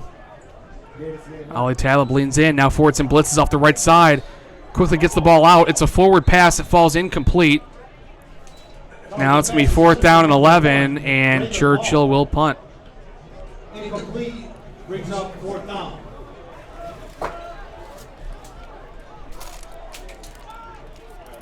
Did you get placed tomorrow? Yeah, supposed to be running, I think. What time? 11:30. No, they moved them backwards. They moved them back. So Adam Darwish for the Tractors standing in his own 35-yard line. Peyton Gout is going to boot this one deep, and we have whistles. What team beat last week? The team that had the one beat The officials are discussing Penn State, somebody, and UCLA. something. There was no flag. Yeah, so anything can happen. Perhaps where dinner is going to be placed tonight.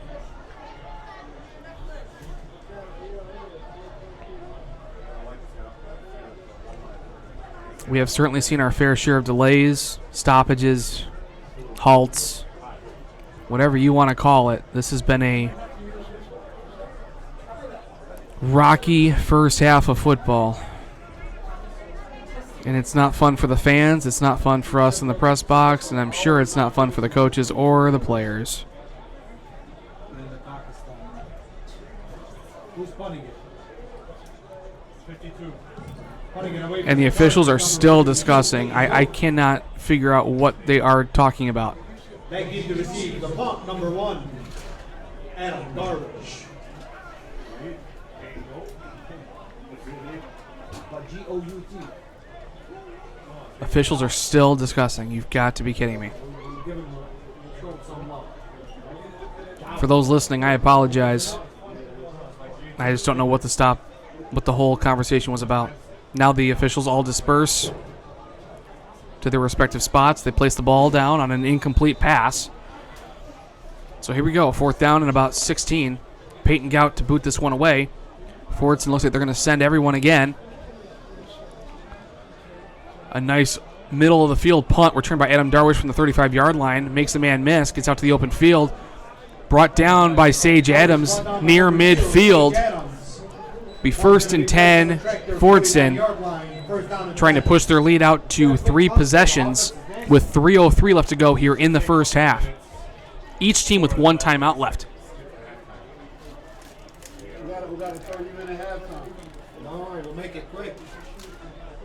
We got to announce the 9 and 5. Carry rebounds.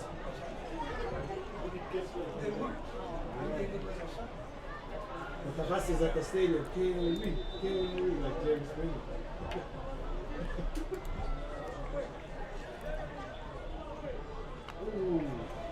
So Fordson breaks the huddle with 3 receivers on the field, 2 right, 1 left. Tyrone Reeves, your lone receiver on the left side. Awadala hands off to Ahmoud, carries it out left. A stiff arm, and then an out-of-bounds sidelines tackle by John Moore gives the Tractors a 4-yard carry, 2nd down and 6 coming up. Gain of 3 on the play, brings up 2nd down and 7.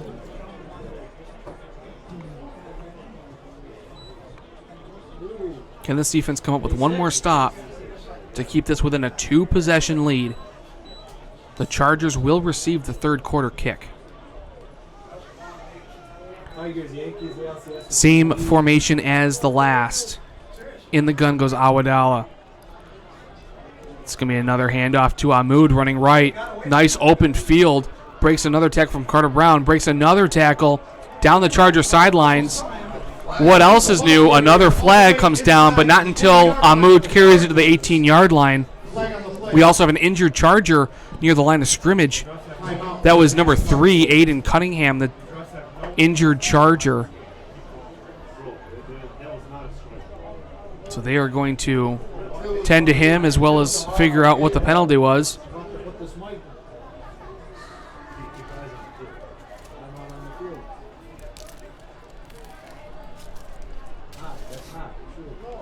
He called it? This guy got that zone last time. Last game he got that zone. Giving him that high. Who is that? Gilbert? So Aiden Cunningham gets off under his own power. What's his name? Gilbert?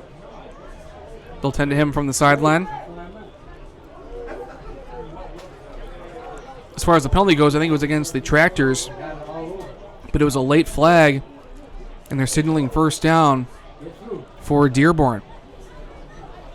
Well, why every flag is on us?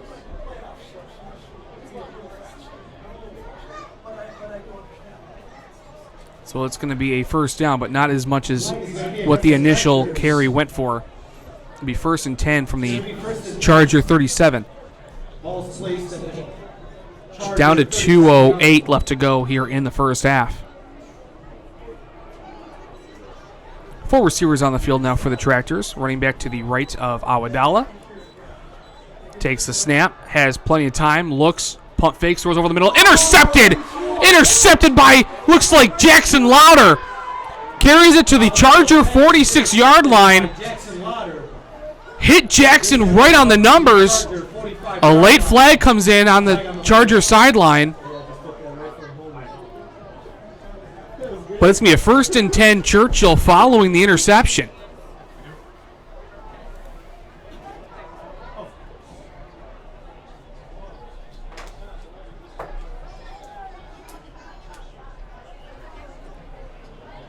The officials discuss the post-interception penalty.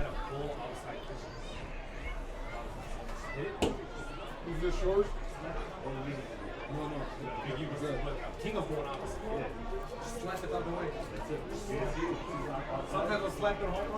But Churchill's defense with 2 takeaways in the first half.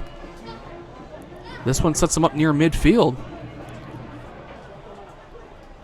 And they give their offense another chance at digging into this 13-0 deficit.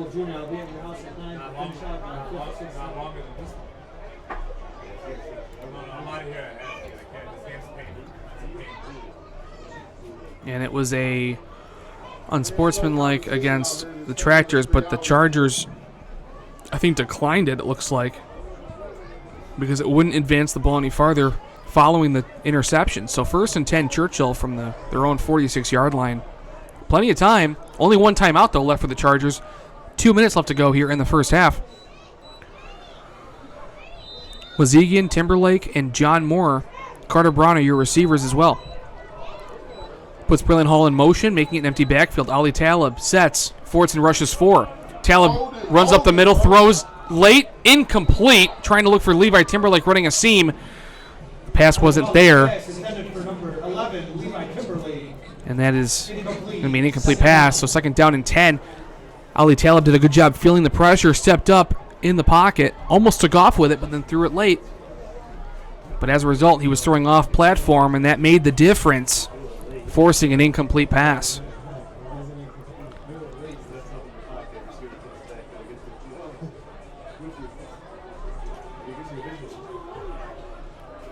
So the Chargers break the huddle. Looks like they've got Sage Adams at running back, if I'm seeing that correctly. Standing to the left of Ali Talib. Talib takes a snap. Looks, throws over the middle. Hot, incomplete, targeting Levi Timberlake again. Too high for Levi. And fell harmlessly incomplete. That could have been scary if there was a tractor in the area, but luckily there wasn't. So now after back-to-back incompletions, Sage Adams checks out. 3rd and 10 for Churchill. John Moore, Levi Timberlake, Ethan Mazigian.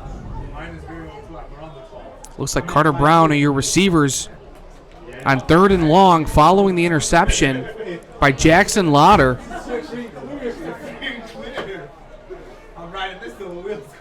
No Carter Brown, but the fullback for the Chargers is on the field for this one. Brilliant Hall checks in at running back. Talib takes the snap. Steps up. Has to make a decision. Rolls left. Throws to Brilliant Hall in the flat route. A late hit out of bounds. I don't think it's going to be flagged this time. Oh, and it will be. A flag gets thrown post-play. Brilliant Hall caught a 5-yard flat route.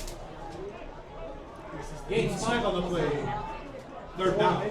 Oh my God, this is not even a horror story, right? Oh my God, that's not my hype.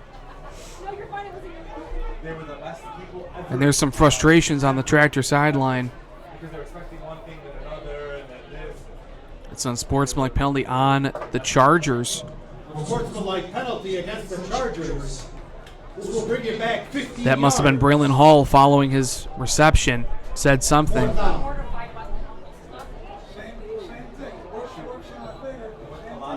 And so now it's going to be 4th and a mile now following the 15-yard loss.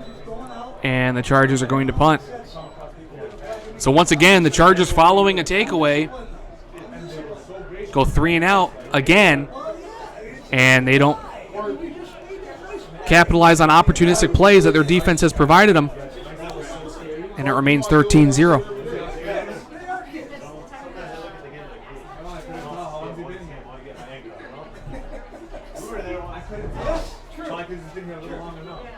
Mark, I don't deal with that every day.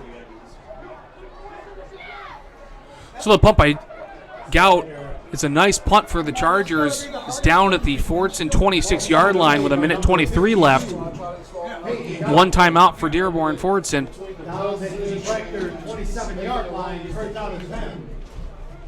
Keep in mind, Churchill does receive the 3rd quarter kick, so if this can remain a 13-0 game, that would be advantageous for Churchill.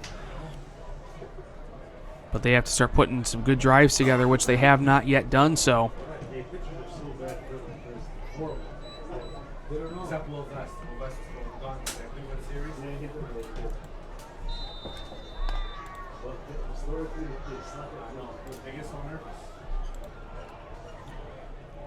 So when the gun goes, Awadala takes a snap, looks over the middle and completes it. Adam Darwish, a solid pickup of 11 yards, fresh set of downs. The clock stops temporarily as they move the chains. Nice time in the pocket there by the offensive line of the Tractors. First down. Gave Awadala the time he needed to survey his options. And a 1st and 10 play results in 1st and 10 for the Tractors. Now with the clock running, we're down to a minute 10. 4 receivers on the field. Awadala looks left, looks over the middle, throws over the middle, completed number 4 for the Tractors into Chargers territory. Completed by number 4, Abrahali, brought down by number 16, Landon Wood. And now they're inside Chargers side of the field. Back-to-back 1st and 10s. Down to 45 seconds and ticking. Awadala in the pistol.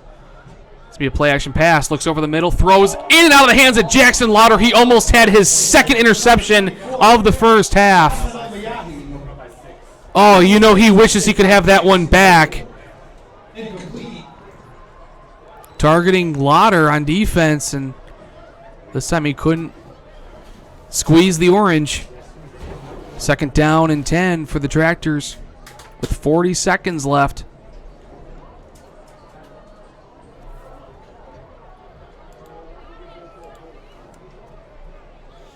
It's now in the gun with 4 receivers. Awadala rolls right, surveys, throws near the sidelines, incomplete, looking for Abrahali. Covering on the play was Landon Wood. Now it's 3rd down and 10.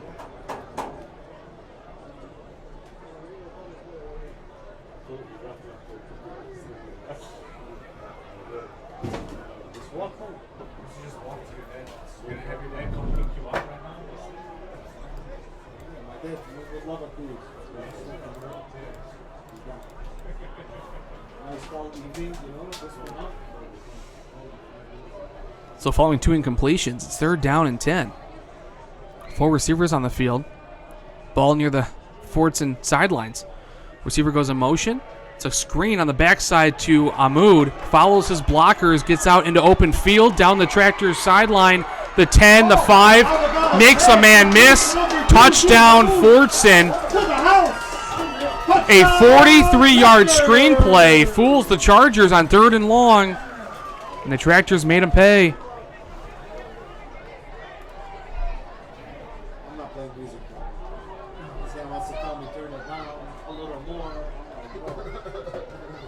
He said you could do a little more.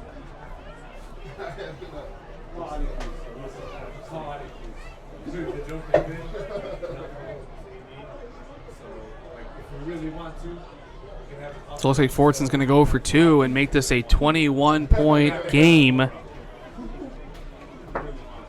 A full 3 touchdown lead for the Tractors. So the offense breaks the huddle. 4 receivers, 3 receivers, and 1 tight end on the field. Running back Ahmoud, fresh off of his halfback screen, is lined up to the right side of the quarterback. And we've got, looks like they're going to run the play. Awadala looks, throws quick over the middle, completed Tyrone Reeves for a good 2-point conversion. And it's Tractors 21, Churchill 0, with 23.3 left to go in the first half.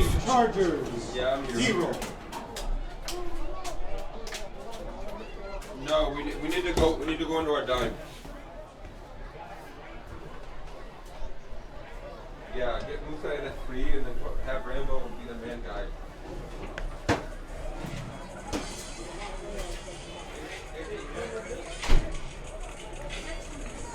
Once halftime arrives, we'll give you scoreboard updates around the KLAA as well as the Detroit Tigers, who have started at 8-10 tonight against the Seattle Mariners. We'll try and get you a statistical update from the first half for the Chargers, as well as a Santa's list of penalties, which is also being tracked by my own statistician, Jordan Roman, for tonight's game. So Sheeha with the kickoff from the 40-yard line. A big boot into the night sky, returned by Isaac Snead from his own 3-yard line. Carries it up the middle, past the 20-yard line. Brought down by Sheeha at the 26-yard line of the Chargers, and that might be your first half if the Chargers elect to just take a knee. First down and 10, Chargers. I just made that up. Reminder fans, concessions are located on both sides of the stadium. Get your pizza, hot dogs, nachos, chicken wings, candy, pop, water, Gatorade, and more at the concession stands located on both sides of the stadium. So the Chargers break the huddle. Looks like they're going to have a few receivers on the field, so at minimum we're going to see a run play here to close out the first half. Tal leans in, takes a snap. It's a handoff to the running back. Looks like it was Isaac Snead. No gain on the play. Second down and 10. And that's going to be your first half. The Fordson Tractors lead 21-0 over the Churchill Chargers. We'll take a quick break. We'll have scoreboard updates, statistical updates, and more coming your way next. This is your home for Churchill Chargers football. Fall is here, and your local donut shop is serving up some of the most delicious donuts in town. Of course, we're talking about the Looney Baker, which is located on the northwest corner right off the highway on Farmington Road and I-96. Looney Baker has the variety that any and every donut fan loves. Now that we have those crisp mornings, the Looney Baker serves hot chocolate and coffee to get your day started. The Looney Baker has been a proud staple of the Livonia community for over 30 years. We are open Tuesday through Friday starting at 5 a.m. through 10 p.m., as well as Saturday and Sunday from 5 a.m. through 2 p.m. We enjoy serving our community and look forward to serving you. We are proud supporters of the Livonia Churchill Chargers radio network because just like the Chargers, we are local, unique, and proud to call Livonia home. Come visit us or stay in your car and head toward the drive-thru at 13931 Farmington Road at Livonia, Michigan. Once again, that's 13931 Farmington Road. For the best coffee and donuts around, there is only one Looney Baker. We hope Chargers Nation has a great transition to the fall season. Go Chargers! We in the greater Detroit area take great pride in our cars. We want to ensure that they are taken care of with the kind of care that will prolong the life of our beloved vehicles. Well, our friends over at Quick Stop Oil Change in Redford Township on the south side of Plymouth Road and east of Inkster can provide all of the tender loving care your car needs. With over 270 hours of training and the ability for you to stay in your car for most repairs, these professionals are who you need to trust to service your car. Just as their name states, they provide very quick oil changes. They also provide top-notch other services including radiator flush, transmission flush, fuel injection cleaning, air filters, cabin filters, and so much more. Proudly serving the community for over 30 years, Quick Stop Oil Change has been a staple in car care. They are open 7 days a week, so there's never an inconvenient moment for your car should it need service. Quick Stop Oil Change are proud sponsors of the Livonia Churchill Chargers radio network, and they want to show you why. Their address is 26385 Plymouth Road in Redford Township, 48239. It's Quick Stop Oil Change.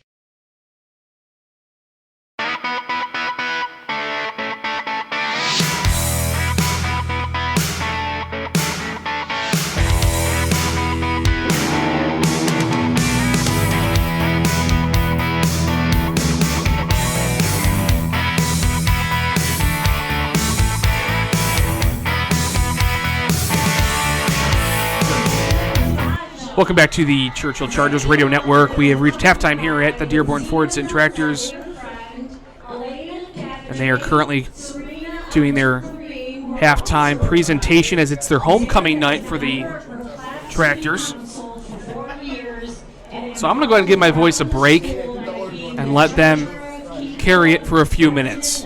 Here is the Dearborn Fordson Tractors halftime homecoming show.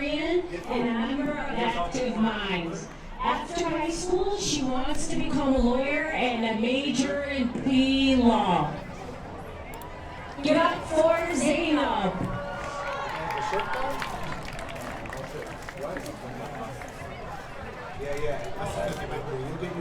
Okay.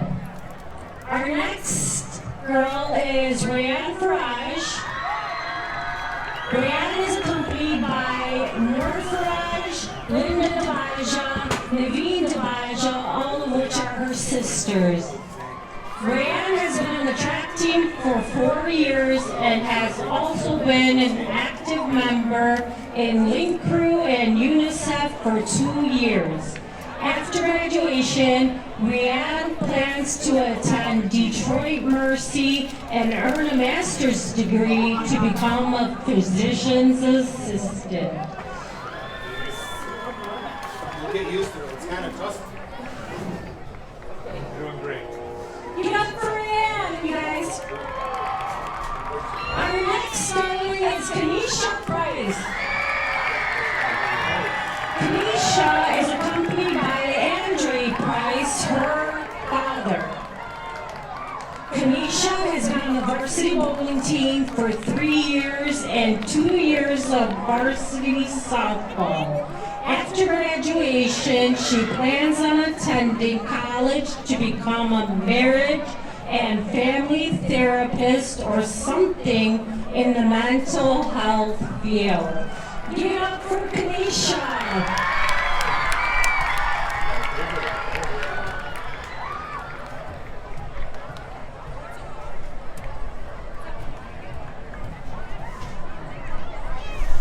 Now to announce our King Court. First up is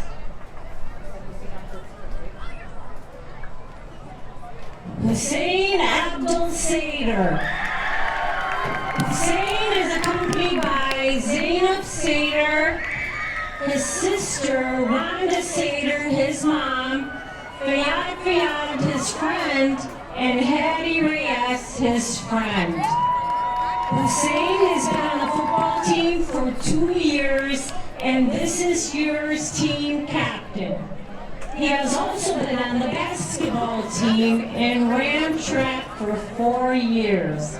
Hussein is also a student council senator, Arabic Club vice president, and a member of Link Crew. After graduation, Hussein wants to play college football and pursue engineering degree. Give it up for Hussein. Our next court member is Firas Awadallah. Firas is accompanied by Mona Murray, his sister, Abdul Murray, his brother-in-law, and Ahmed Al-Jabari, his friend. Firas is an active and driven student who stands out for leadership and community involvement. He is a swimming, track, and football athlete while serving his class as the vice president and MSA president. He aspires to attend the University of Michigan, Ann Arbor, to pursue a doctoral degree in medicine. Give it up for Firas. Our next candidate is Mohammed Joma. Mohammed is accompanied by Ali El-Ziadi, his friend, Ahmed Nami, his friend, and Fadi Baidoun, his friend. Mohammed has been playing football for 4 years and very involved around the school. After graduation, he wants to attend University of Michigan in Ann Arbor to become a future dentist. Give it up for Mohammed Joma. Next is Hussein Muhanna, who is accompanied by Suhaib Asli, his friend. Hussein has been on the cross-country team for 3 years and also a member of the Moss Club. After graduation, he plans to pursue a political science pre-law degree in hopes of becoming a lawyer. Give it up for Hussein.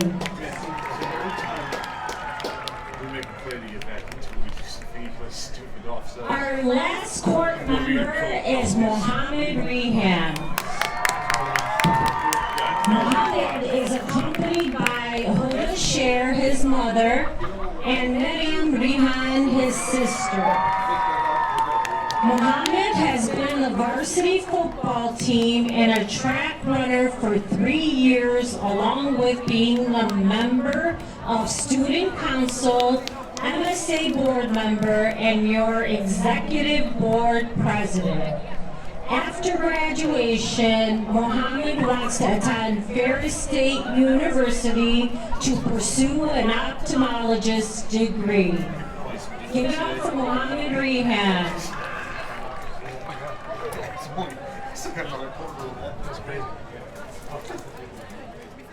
Give it up one more time for tonight's court.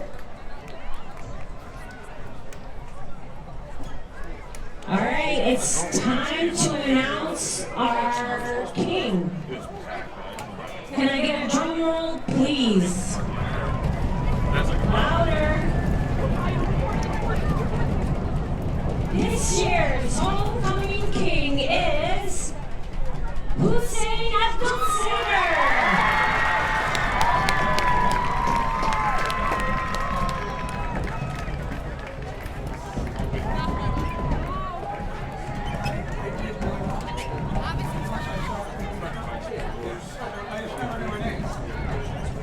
Congratulations, Hussein. And for tonight's queen, drumroll please. This year's homecoming queen is Zainab Tabaja. Congratulations. We wanted to give a big shout out to Miss Saloon for all her effort and support in tonight's festivities, and also a big shout out to Miss Iman Nora for hosting and doing so much for this year's Pink Out. Thank you all.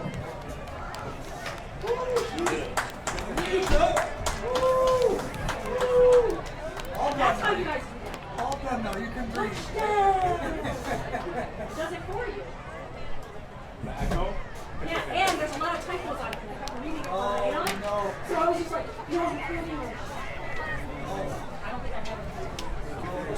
Thank you guys for It's all about that. It's all about that. Huh? Don't worry. It's all about that. Is it bad? No. I felt like I was talking in slow. You sounded great. All good. All good. You guys fix that mic. I want to get some rest.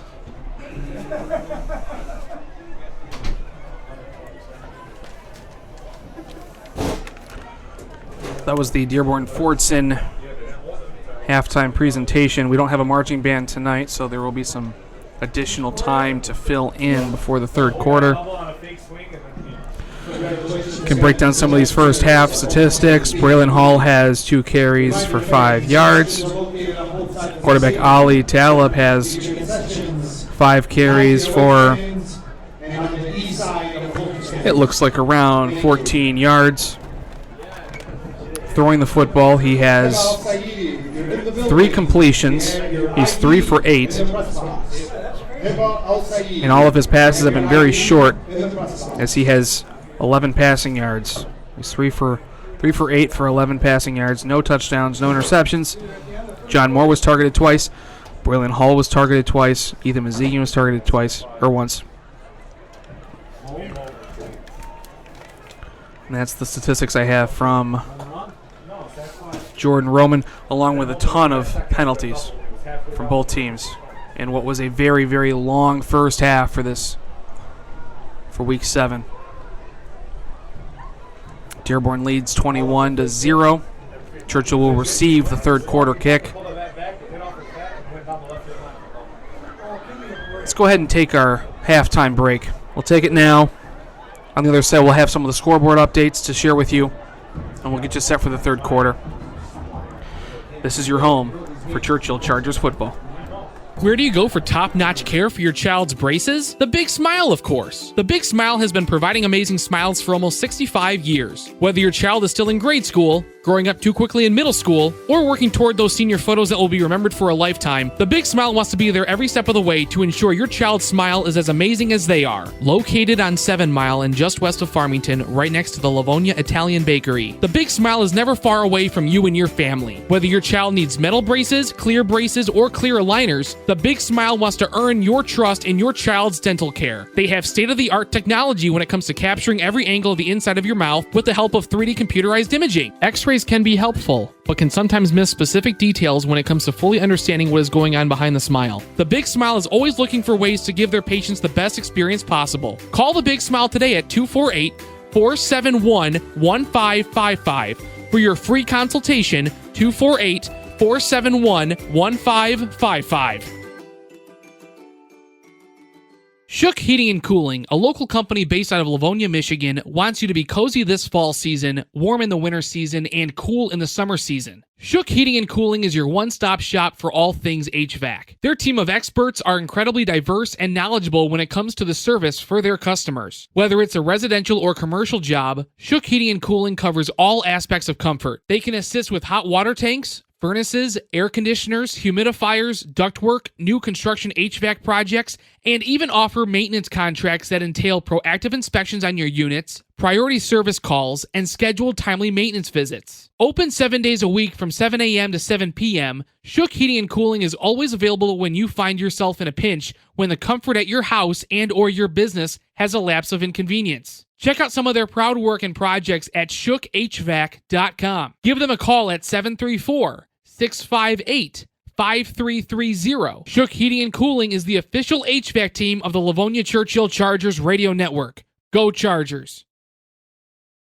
Do you want to keep more money in your pocket? It's easy with Michigan Educational Credit Union. For more than 80 years, MECU has helped their members save money with exceptional savings, loan rates, and lower fees. MECU isn't just for teachers anymore. They now proudly service the community, with 6 branches in the Metro Detroit area, including their Livonia branch, which is located in front of the Westbourne Market on Middlebelt Road, just south of 5 Mile. And with MECU's convenient digital banking service, you'll always be close to your accounts.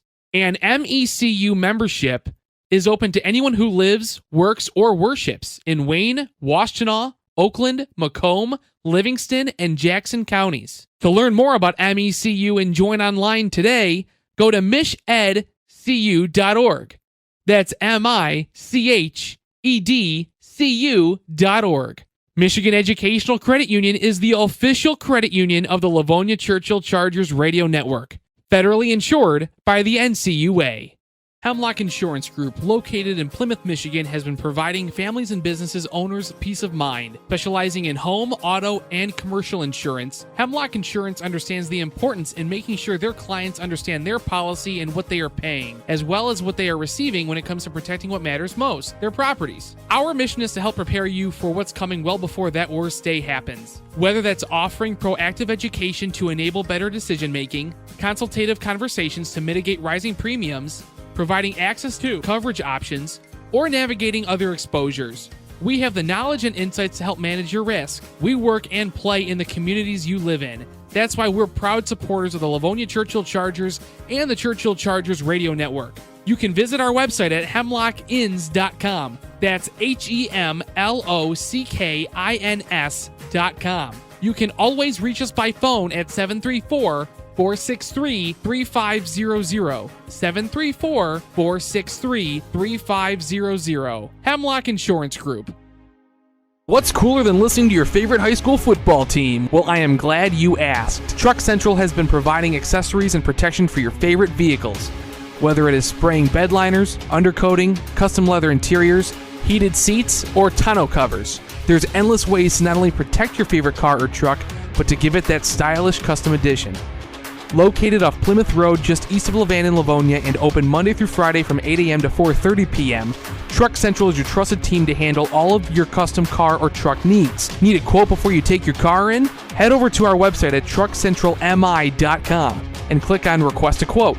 Fill out the form and we will get back to you with all the information you need. You can call us at 734-237-1797. Once again, that's 734-237-1797. We have over 90 years of combined experience. We are proud to service our communities, and we are honored to support the Livonia Churchill Chargers. Support local, such as we do. Let's turn the vehicle you have into the one you can't live without. Only at Truck Central in Livonia.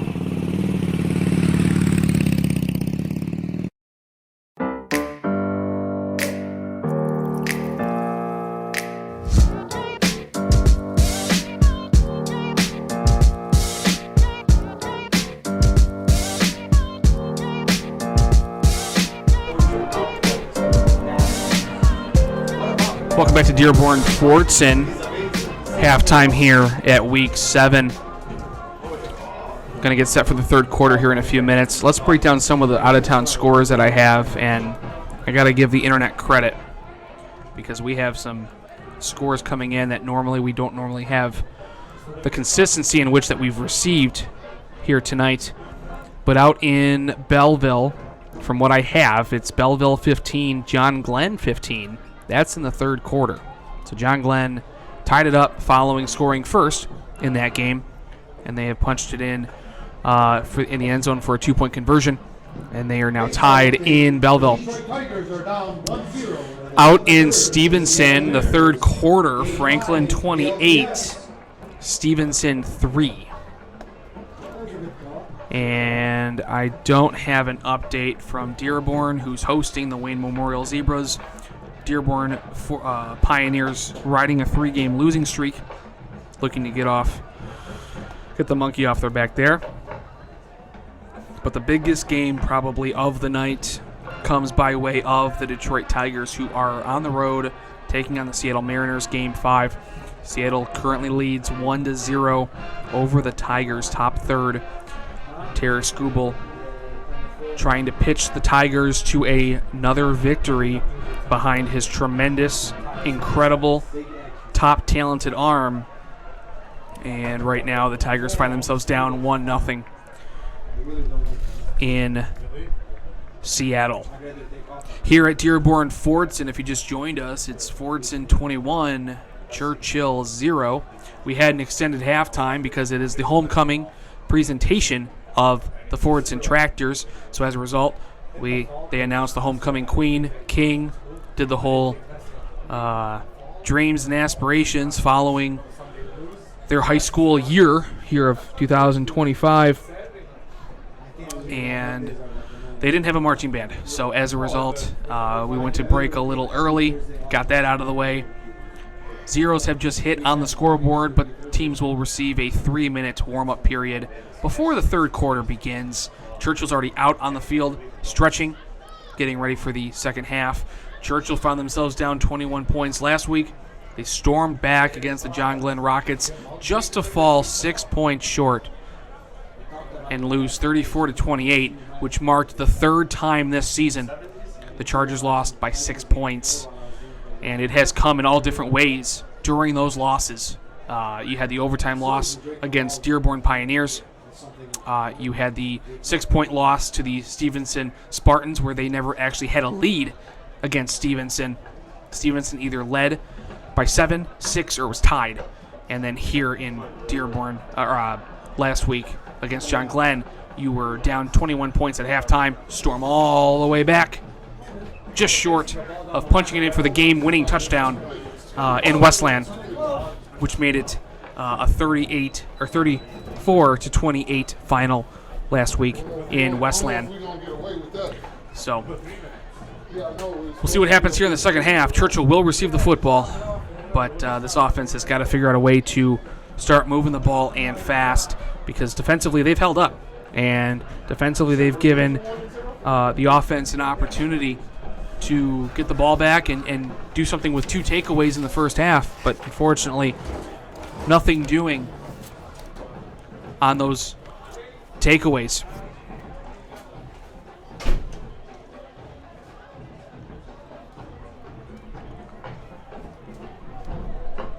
So going back to the Tigers game, it's top third, man on first.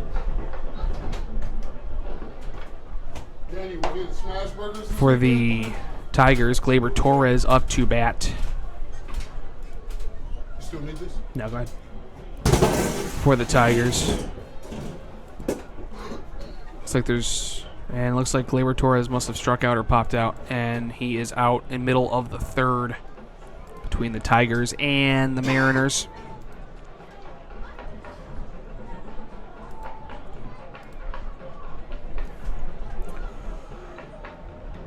Certainly a breezy night here in Dearborn for Week 7. The temperatures have come down a bit. You can see more hoodies out in front of us. Jackets, coats, sweaters. It's fall weather here in the great state of Michigan, and we're finally feeling it, as it took 2 October weekends for us to finally feel the fall weather. We had a very unusually warm, mild autumn so far. And I don't know about you listening at home or wherever you may be listening to, but we've already turned our heat on. Yes, we have. We have converted from the AC unit to the furnace, and the heat has been on. Now, granted, it's been on low, but we have gotten the cold chill out of the air whenever we've needed it, and we have turned to it already in the 2025 fall season. So with 30 seconds left of warm-up clock ticking down, the Chargers are spreading out onto the field to receive the third quarter kick. The Chargers marching band has been pretty quiet, all things considered, tonight, as there haven't been many opportunities to play. And Braylon Hall and Isaac Sneed are standing at their own 4-yard line as the Dearborn Fordson Tractors slowly spill onto the field. It looks like there's a 50-yard line meeting between the captains, and they're discussing something. I'm sure with the myriad of penalties that was either seen or heard or observed, the officials are letting the players know that that won't be tolerated, and let's have a clean second half. Not something you see every day, that's for sure. And number 1, Braylon Hall. So handshakes were administered between both teams following the officials' conversation. Number 14, Mahmoud Shiha. So from the 40-yard line, Shiha will boot this one into the night sky, and we'll get the second half started in what hopes to be a faster half than the first, that's for sure. We are nearing 9 o'clock. Usually we're in the fourth quarter at this time. So Shiha with the run up the boot. A nice kick into the night sky. It's going to be returned by Isaac Sneed from his own 10-yard line. Takes it up the middle, follows some blocks, but is ultimately brought down at the Charger 26-yard line. 1st and 10, Churchill. Sneed returns the kickoff, brought down by number 8, Ali Nidal. And we're going to see Ali Talib and company try and get the goose egg off the board. Going to be placed at the Charger 26-yard line. Keep in mind, folks, every broadcast this season is uploaded to our YouTube channel the next day, youtube.com/@Livonia Churchill Football. You can find the entire season on that YouTube channel as the season unfolds. Ali Talib in the gun with 4 receivers on the field to start the second half. Leans in, takes the snap. It's going to be a handoff to his running back, Isaac Sneed, it looks like, carrying up the middle. Power running, gets to the Churchill 33-yard line. Good pickup of 5. It'll be 2nd down and 5 coming up for the Chargers.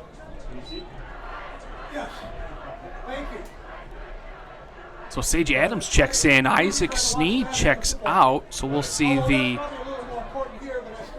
savvy sophomore. Is that what you'd call him? A playmaker of his caliber as a sophomore, the savvy sophomore. Comes onto the field to play a snap at running back to Talib's right. Carter Brown goes in motion. It's going to be a quick play-action pass over the middle. Olivia Timberlake wide open, has plenty of running room in front of him. The 50, the 40, with defenders chasing him down the 20-yard line. A big hit, and he looks like he fumbled the football. Returned by Fordson, now going the other way. Number 30 or 84, Tyrone Reeves, carrying at the other complete opposite end of the field, follows his blocks, the 10 down to the 5, and is brought down by the offense. Levi Timberlake with a fumble in open field from behind. Who fumbles it at the Tractor 10-yard line. And number 21 for the Tractors disrupted that ball. Abdul Sater, a huge play that completely flipped the field. And the highlight-filled play brings it to the Churchill 4, 1st and 10 Tractors. Never seen that.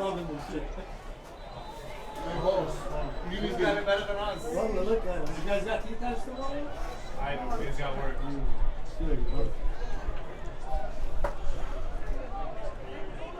So Fordson's first takeaway of the night. Churchill has 2. Dearborn recorded their first. And it was not only a recovery, but it was a 80-yard return back by the star receiver Tyrone Reeves. Now Awadala in the pistol, 2 running backs on the field. It's a quick throw to the outside to number 4. In and out of the hands, incomplete, running a fade route. Tried to catch Churchill napping on a play action pass, and a quick fade route wasn't going to work, just out of the reach. 2nd down and goal from the 4-yard line.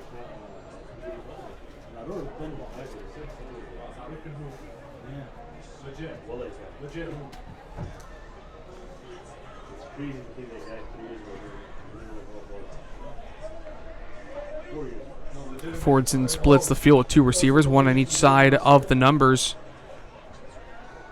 2 running backs in the backfield. In the gun is Awadala. A quick handoff to number 41 up the middle. Doesn't get a lot, maybe a gain of 2.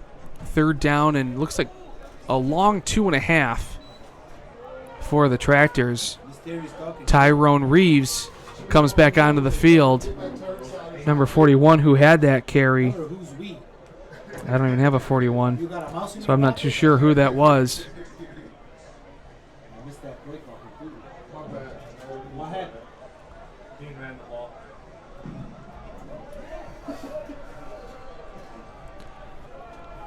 So now with 3 receivers on the field, 3rd down and looks like 3. We'll call it 3. In the pistol goes Awadala. Ahmoud behind him. It's going to be a handoff off tackle. Ahmoud powers his way into the end zone, seemingly untouched. It's a touchdown for the Fordson Tractors. And that extends the lead 27-0 here in Week 7.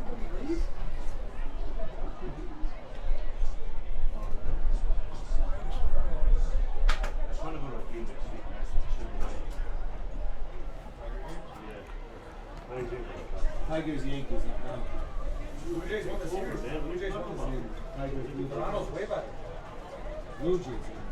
So now the Tractors are going to opt to go for 2 again and make it a 29-point lead. They're not going to kick the point after try.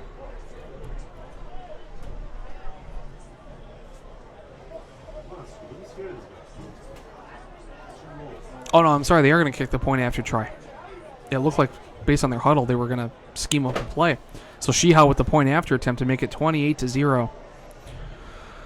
Spot is down. The kick is up and almost blocked, but the kick is up and good. And with 9:45 left to go in the 3rd quarter, it's 28-0 Fordson. 28. The visiting Chargers 0. Next week, Chargers fans, we come back home after this long 3-game road stint that we are in the middle of. On the tail end of it, we host the Livonia Franklin Patriots, and we will try to knock off the Patriots and try to make it a 3-way tie for the Livonia City title, under the assumption that the Spartans don't come back down 25 points in the second half. Broadcast starts at 6 p.m. You can find the link to listen live on our YouTube page. It's plastered seemingly everywhere on there. YouTube.com/Livonia Churchill Football. Save that link to your bookmarks. Spread it like wildfire to your social media. All efforts are greatly appreciated. as we bring you Chargers football through a radio presence, providing you coverage that no other high school in the area is doing. And I appreciate everyone being along for the ride for the 2025 season. Sheehow with a hand up in the air, a run up to the kick. It's going to be returned by Isaac Sneed from his own 6-yard line. Takes it up the middle. Follows his blockers, brought down hard at the Charger 27-yard line. 1st and 10, Churchill, as they'll try to right the wrong from their last drive, which they had a huge 70-yard pass completion to Levi Timberlake, wide open down the middle of the field. But the defender chasing him down, and you're taught to do this when you chase down those kinds of receivers. You punch the ball out from behind, and Levi was not prepared to hold on to the football. He lost it, and then Tyrone Reeves returned it all the way back to the Charger 4-yard line, and then Fordson would punch it in for their 4th team touchdown of the night. 4 receivers out in the field. Ali Talib in the gun puts Carter Brown in motion from right to left, takes the snap. It's going to be a handoff to Sage Adams. Powerful running, lots of running room down the middle. The 40, the 30 of the Tractors brought down by Tyrone Reeves. No fumble that time. This time it was held by Sage Adams. A massive 50-yard run, and it gives it 1st and 10 Churchill from the 26-yard line.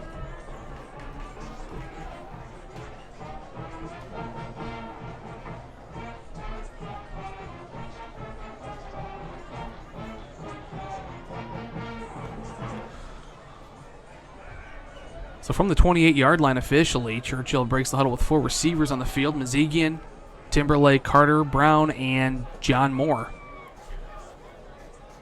Timberlake goes in motion. It's going to be a quarterback keeper for Ali Talib. A big burst in open field near the first down marker. He's going to get the first down to the Tractor 17-yard line. Ali Talib's best carry of the night by far. Goes for 12 yards and a first down.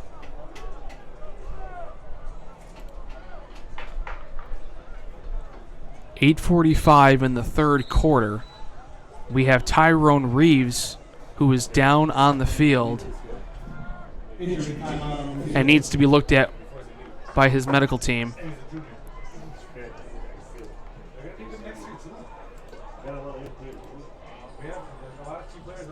Scoreboard update out of Belleville. Belleville's hosting John Glenn. Belleville has taken a 7-point lead, 22-15.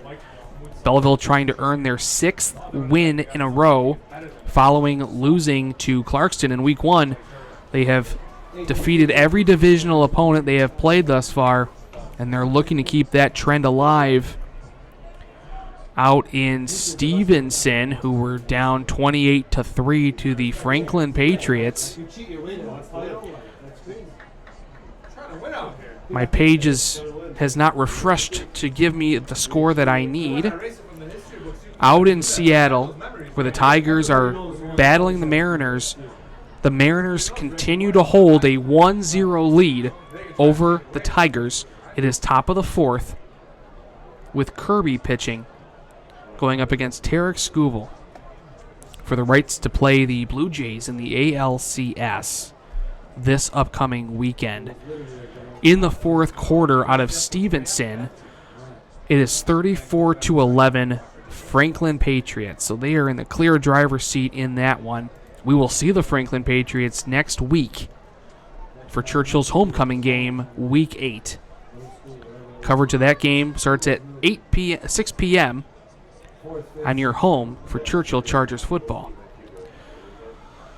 Well, following a scoreboard update, Tyrone Reeves is still down, being looked at by the training staff. It's a lengthy injury timeout. They finally get Tyrone to his feet, but he is gingerly hobbling off the field. Given that this team is up 28 points, they might just shut him down tonight anyway. And he gingerly carries himself off the field with a clear limp. So both teams take the field again to resume play. 8:44 left in the third quarter. The Chargers are in the red zone for the first time tonight, looking for their first points of the game. Talib in the gun, takes the snap, hands off to Sage Adams, tries to find some running room on the left side, not going to get anything. No gain on the play. The Fordson Tractors kind of blitzed off that side and were ready for it. And as a result, it's no gain on the play.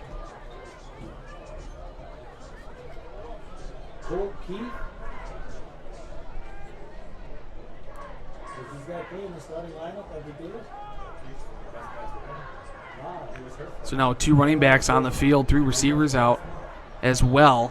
Isaac Sneed, Braylon Hall next to Talib. Talib takes a snap. It's a handoff to Braylon Hall running left. Follows his blockers, trips and falls down just past the line of scrimmage. Pickup of about 2 on the play. Now it's 3rd down and about 9 officially. Right as Braylon Hall cut the corner to go up the field, I think he tripped on someone's legs and the turf monster brought him down.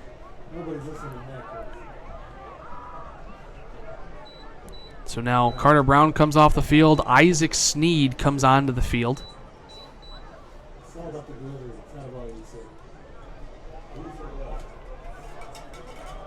Chargers break the huddle. They come out with 2 running backs again, 3 receivers. Mazigian, Timberlake, John Moore.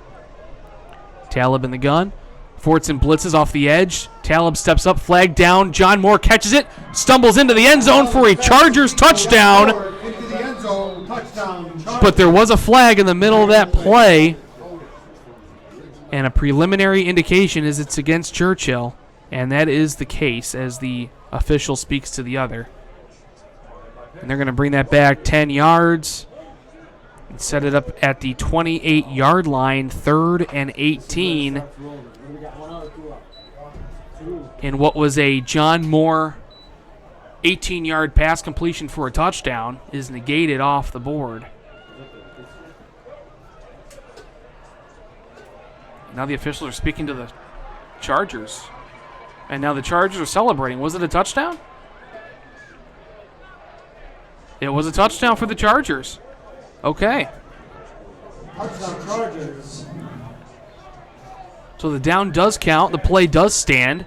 John Moore with an excellent grab over the middle. Nice pass by Ali Talib. And the Chargers score their first points of the night.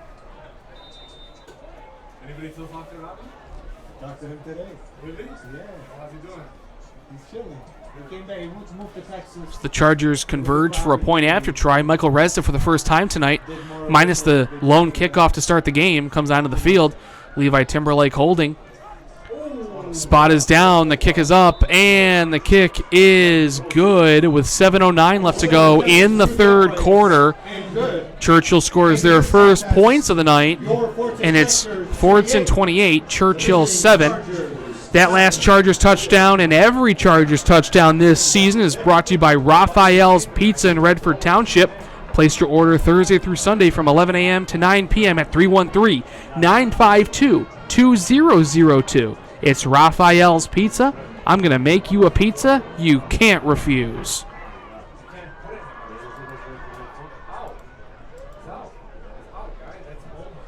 So you got to wonder if the Chargers are going to attempt an onside kick here to keep the momentum going on their side and try to earn the ball back for their offense.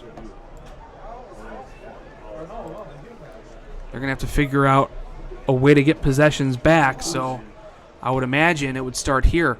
So the penalty was actually on the Tractors.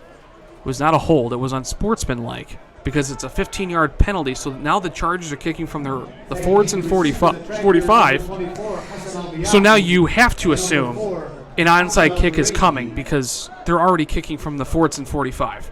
So if the ball reaches the 35-yard line of the Tractors, it's a live ball.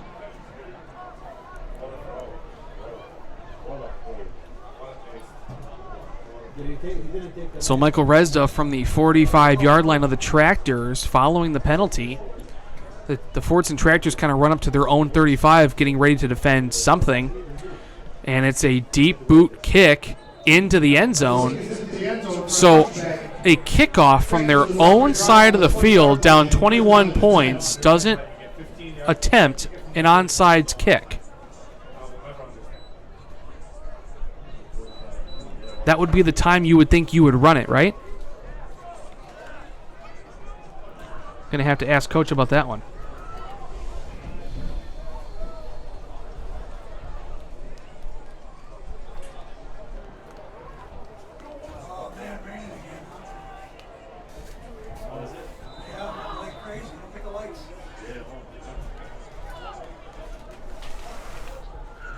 So the rain has resumed here at Dearborn, and it's coming down more than it has before, as it is sprinkling the field, and fans are taking steps to shelter themselves in the middle of this 21-point lead. Hamoud takes a snap, a handoff to the Fordson 26-yard line, a pickup of 6 on the play following the touchback. It's be second down and 4.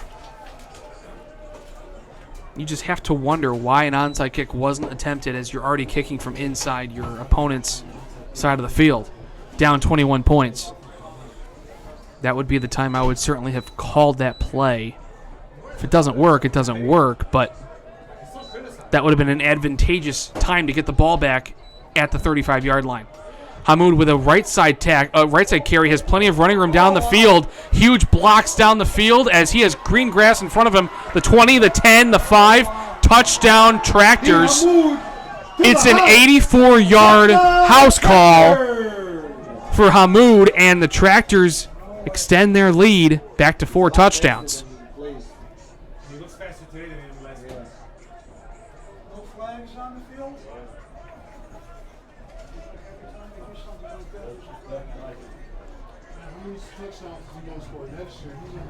What is he? He's like at 30. He's a junior, bro.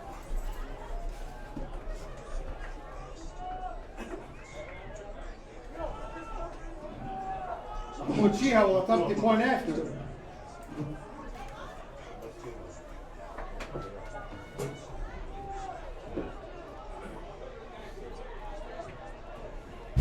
So following the fifth touchdown for the Fordson Tractors, they're going to kick a PAT with Shiha making the extra point attempt.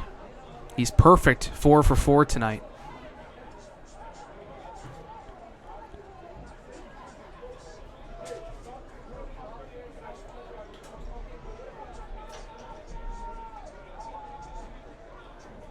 Spot is down, a high snap. The kick is up, and the kick is good. Kick is through the upright. With 6:49 left to go in the third quarter, the Tractors have retained a 28-point lead and lead 35-7 here in Fordson.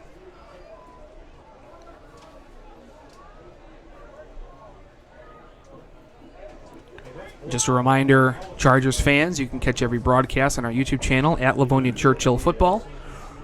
That YouTube channel is the only channel that will have a recorded, edited version of the 2025 banquet, where you can hear your kids being praised by their coaches, the overall season review, any accolades, trophies, awards, achievements are all going to be aired on that video.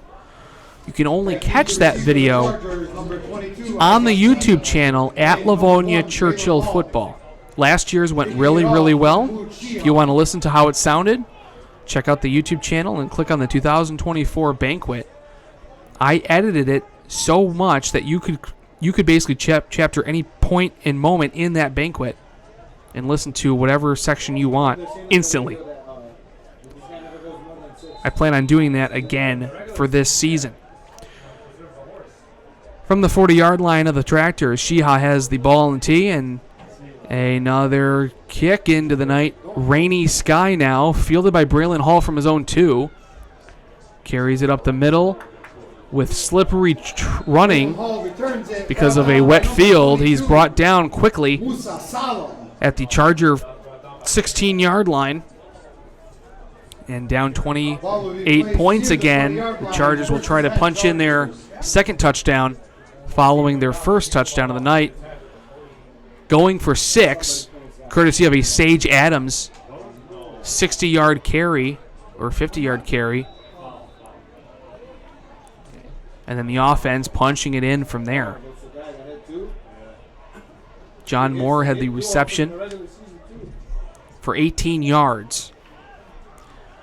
4 receivers on the field for the Chargers. Ali Talib in the gun. Looks like Snead is next to him. Or Sage Adams, rather. Play action pass to Sage Adams. A quick slant route to Levi Timberlake falls incomplete.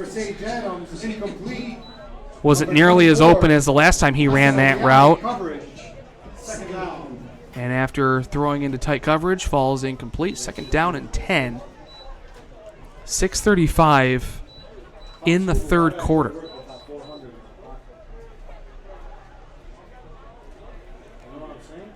John Glenn needs at least a field goal for there to be a running clock for the remainder of this game. 4 receivers on the field for the Chargers this time.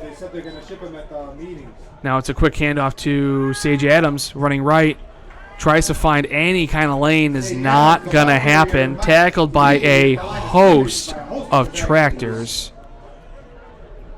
All swarming to the ball carrier. Loss of 1. 3rd and 11.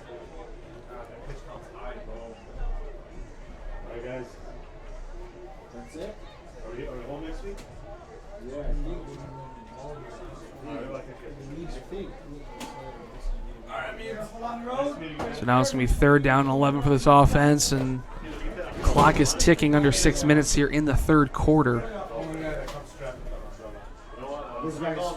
Mazigian, Carter Brown, Levi Timberlake, and John Moore are your receivers.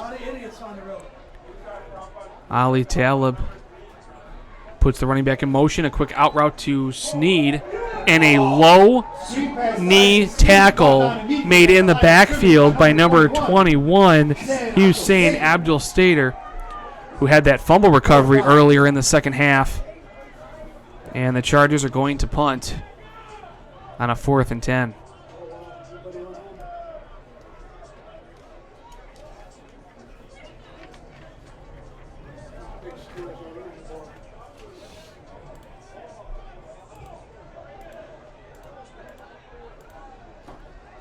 So Peyton Gout standing at his own goal line, and the punt won't count as we have whistles.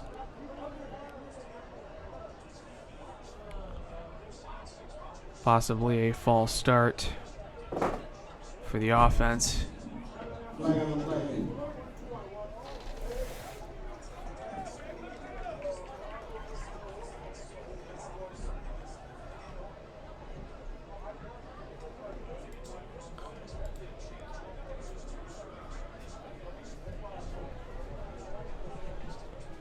Looks like we may have had a timeout, although I'm not too sure who called it.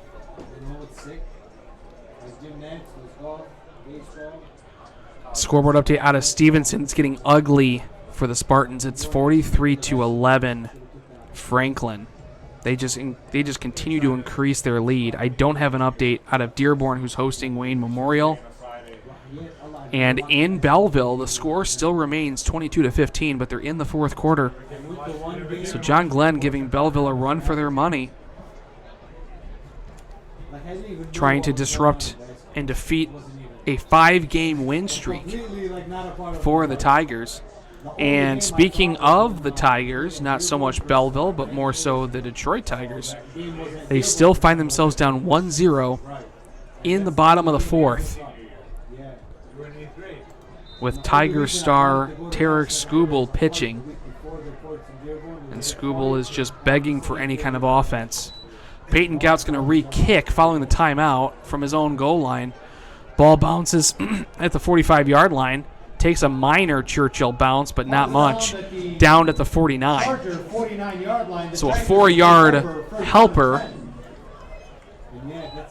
But the Tractors are 49 yards away from another touchdown and what would be a running clock if they're able to punch this in again.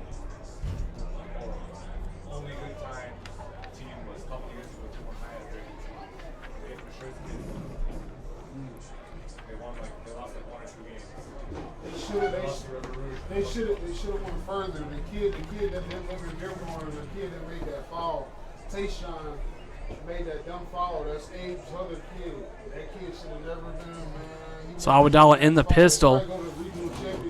Tyrone Reeves has made it back onto the field, so his day's not done, which I'm surprised with how Ginger Hugh was limping off the field following his injury timeout earlier in the second half. Given the lead that the Tractors have, and we have a pre-snap penalty on the Tractors. It was some sort of unsportsmanlike. So the ball will move from the 49, 15 yards into now Tractor territory at the 8-yard line is where they will start their 1st and 10 drive. So the officials will wait for the sticks to make their way all the way down following the Fordson penalty, which I am not entirely sure what took place, but they called something. The rain has subsided for the second time tonight as well. Awadallah in the pistol. 3 receivers on the field. It's going to be another handoff to their bell cow, Hamoud. But great penetration in the backfield. Go to the Chargers, and they swarm him and eventually bring him down. He got near the line of scrimmage. That was an impressive 4-yard power through as he made up the lost yardage and was able to salvage a no-yard carry. So now it's 2nd down and 10, where Churchill had him dead to rights in the backfield.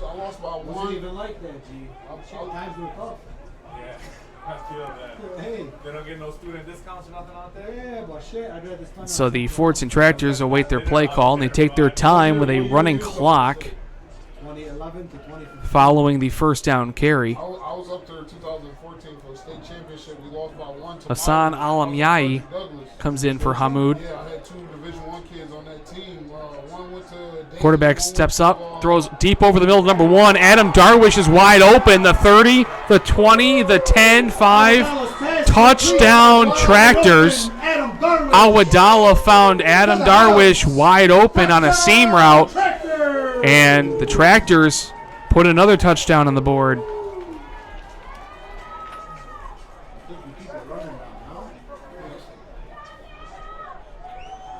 I remember at one of those games, there was a kid who went to Georgia they were singing.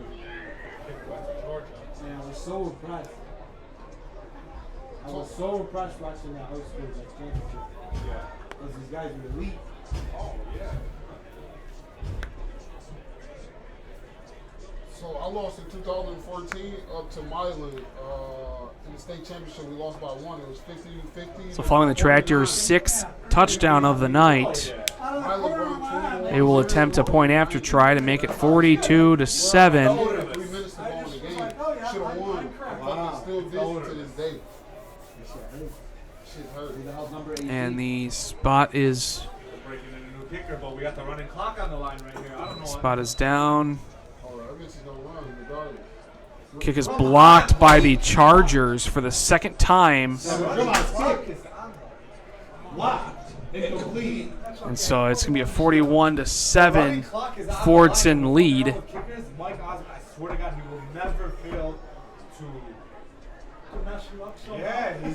Keep in mind, next week, Chargers fans, we're back at home where we end the season at Larry Joyner Field, where we will host Franklin and then host the KLAA crossover the week after that.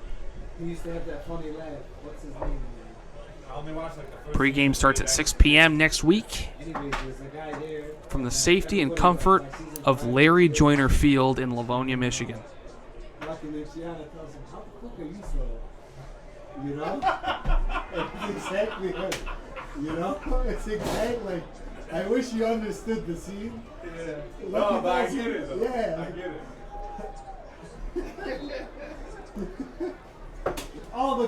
Every gangster got killed. You know, all the big dogs, the money, everybody got killed.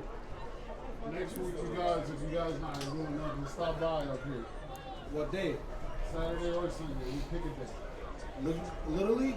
So number 14, Sheeha for the Tractors, has been quite busy tonight.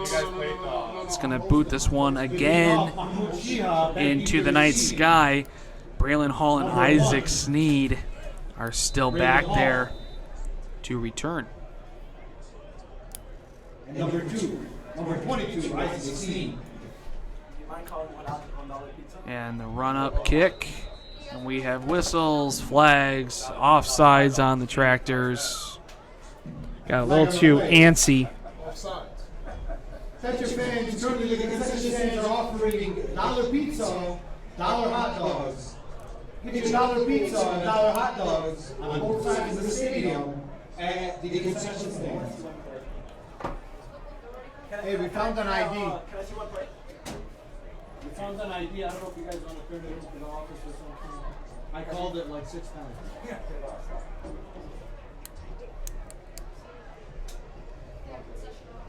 So following the reset of the penalty, it moves back to the 35-yard line. Sheeha for the Fordson Tractors. That's why I'm here. That's why I'm here. That's why I'm here. I'm talking about, hey, I'm talking about security. It's going to boot this one again. There's a kid that goes to Country Day. Oh, that's that. He's a senior though. No, he's in 8th grade. And he's dominating like the Detroit League right now. He's in 8th grade. So the run-up kick up in the air, returned by Braylon Hall from his own 10-yard line. Carries it up left toward the Charger sideline. Wrestled out of bounds at the Charger 25. And that's going to be 1st and 10, Churchill. Because of the blocked PAT, the clock does not run. It's a 34-point lead. So, as a result, Churchill and Fordson will play this on without a running clock. It's going to require one more point from Fordson at least for it to be. It's a fucking running clock. My guy's been up on the phone. This is still the 3rd quarter? No, that's Mike. That's crazy, bro. Hey, look at this. So with 4 receivers on the field, Chargers in the gun.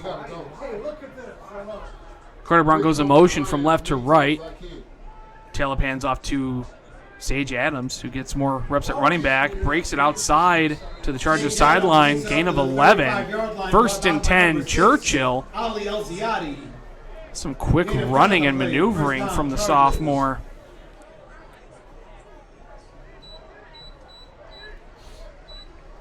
Picks up a fresh set of downs for Churchill. School's got to battle back from 3-1 because you don't want to give him a fucking strike inside.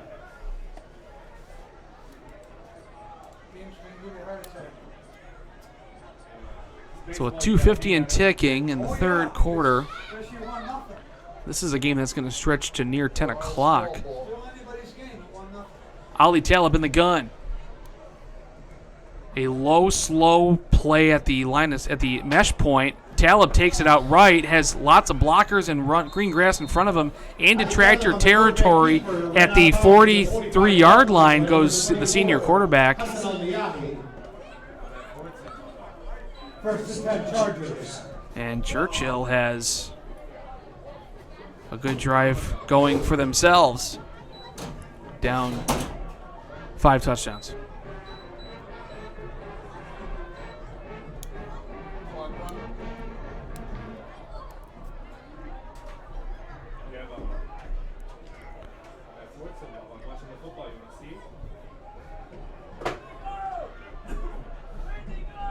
So 3 receivers on the field, a fullback in between the running back and the left tackle of the Chargers.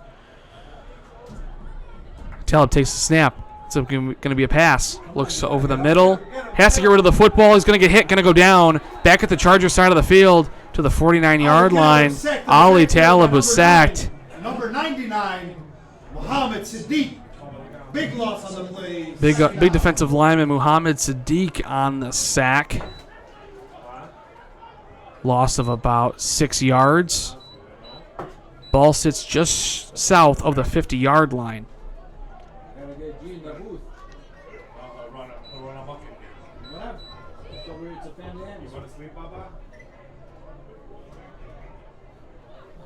Still the 3rd quarter. Mike Osmond wants to try to back and kicker.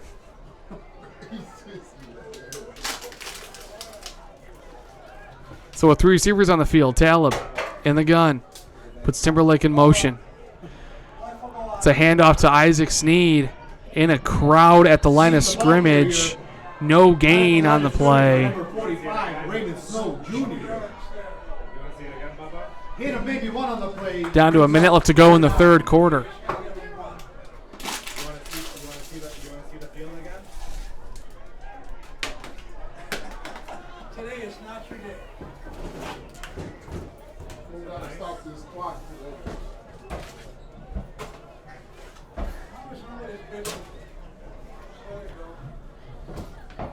So now 3rd and 16 from the 49 of Fordson. Trying to keep this drive alive. Talib with 4 receivers. Takes the snap. Fordson rushes 4.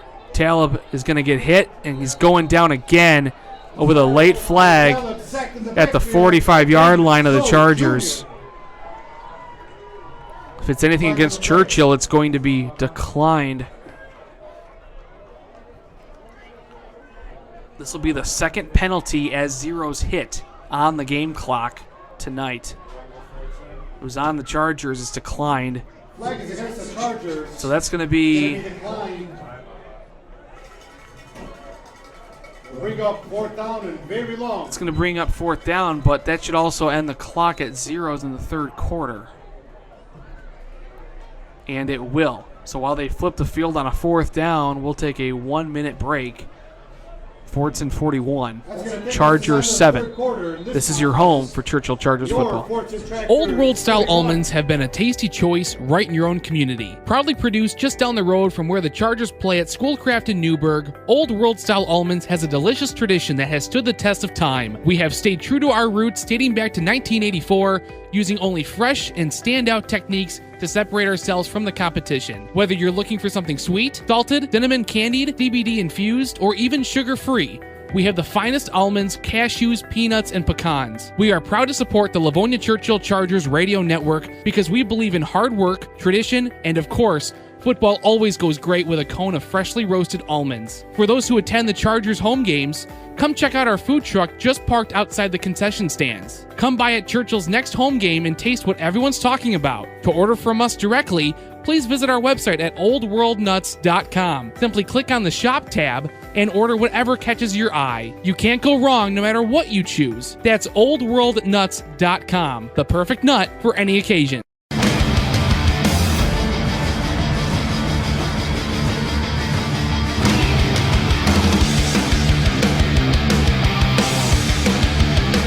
Fourth quarter here at Dearborn Fordson. The Chargers are set to punt on a 4th down and 16. Peyton Gout, standing at his own 31-yard line, takes a snap. Plenty of time, boots this one into the night sky. A high overhanging punt. It's going to be downed after a Chargers bounce to the Tractor 9-yard line. At the Tractor 10-yard line, they'll take over. 1st down and 10. So the Tractors need a single point for the clock to resume on a mercy clock. We have not yet seen that yet this season for the Chargers.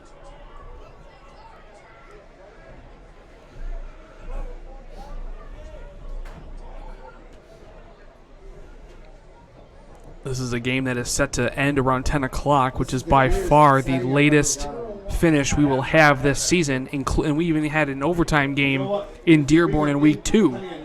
Did not end at 10 o'clock, but this game started late with the athletic director having his coach announcement before the game. You had the homecoming halftime, which extended the halftime by about 5 minutes. And then with all the penalties and stops that we've had throughout the night, that clock never really ran as much as anyone would like. And it really stretched this game out to where it is now. Adwala with the handoff to Ahmoud up the middle. Good power running, pickup of about 8. 2nd and 2 coming up.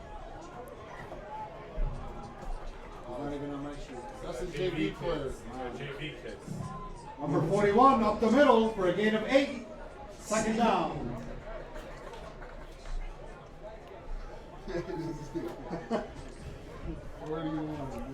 So the Fordson Tractors are rotating in some of their junior kids onto the field. We saw 41 in the first half, but I haven't really seen him since then too much until last carry.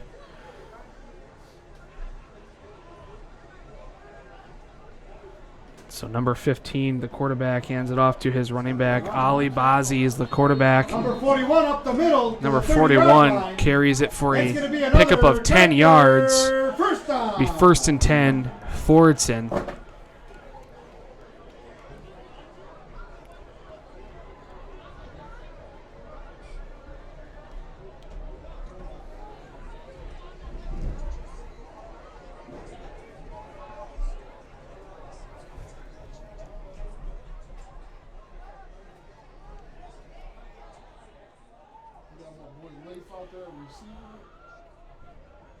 So Ali Bazzi, the backup quarterback in the pistol. Couple receivers on the field for the Fordson Tractors. And we have a penalty and whistles before the snap. And it's a false start on the offense. Yeah. He's right here watching the Tigers. We'll see you tomorrow. I won't be there. Enjoy. Tell me you break 82.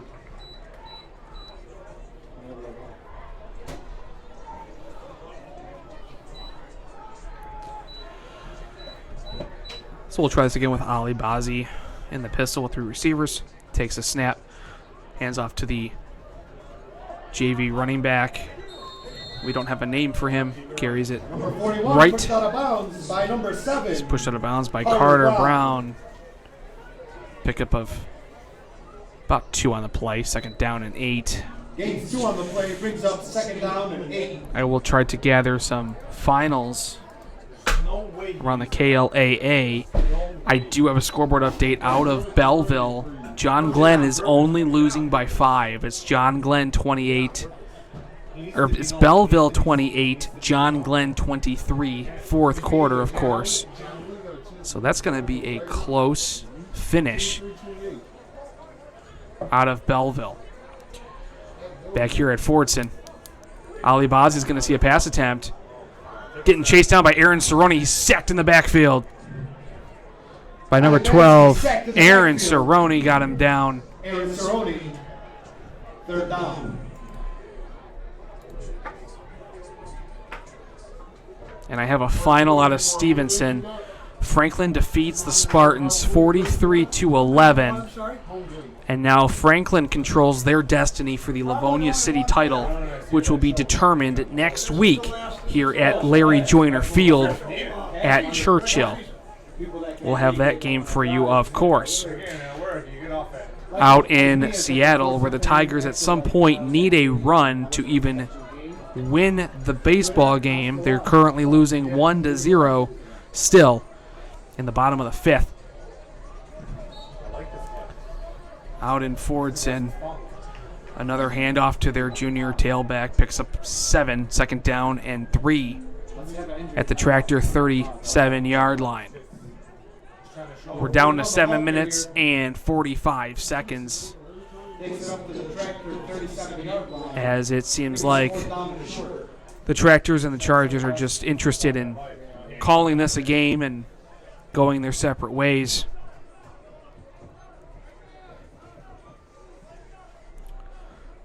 Under the assumption that the Chargers don't have a miraculous 6-touchdown comeback tonight, they will fall 0-13 all time to the Dearborn Fordson Tractors.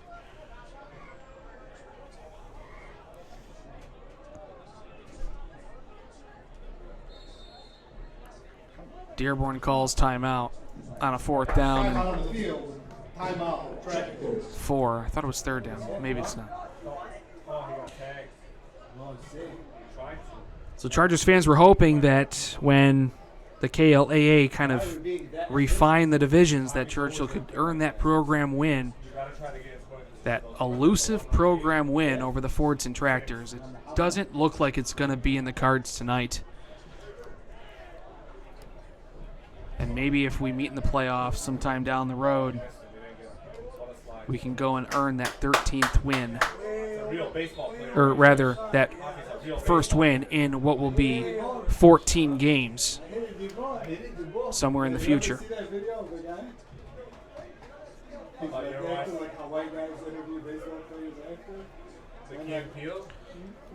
So following the timeout, I think the Tractors are going to go for it, and they will. They're going to keep it on. They're going to try and keep the offense on the field. I hit it wrong, and then I run. The Dominican Republic.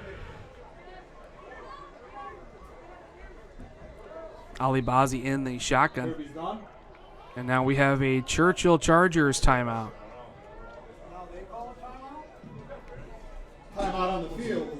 Timeout. Chargers. In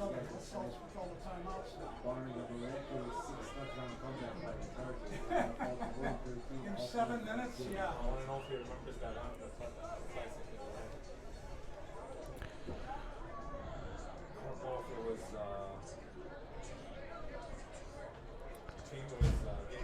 Following the next 7 minutes of game time, the Tractors will advance their record to 5-2, and the Chargers will fall to 2-5, where they can still technically earn a playoff bid by defeating the Franklin Patriots, possibly with the help of a KLAA West victory. But the odds say that if you don't earn 5 wins, the playoffs are probably not in your cards. A 4th down handoff near the 1st down marker. I think he's going to be just short, and he is. It's going to be 1st and 10, Churchill. Ball carrier is going to be stopped short of the line of game. Turnover on downs. Chargers take over. 1st down and 10. They were great that year. They had a good team and that quarterback was phenomenal. I remember he was bringing them back at the end of the game and then he broke his leg. I don't know if you remember that. You remember something like that. He broke his leg at the end of the game. 6:57 left to go in this one, as the end of this game just slowly and slowly drags on and on. Still the first string offense on the field. Talib in the gun, hands off to Sage Adams. Some good, powerful running, carrying it out to the left side. Pickup of about 6 on the play, 2nd down and 4.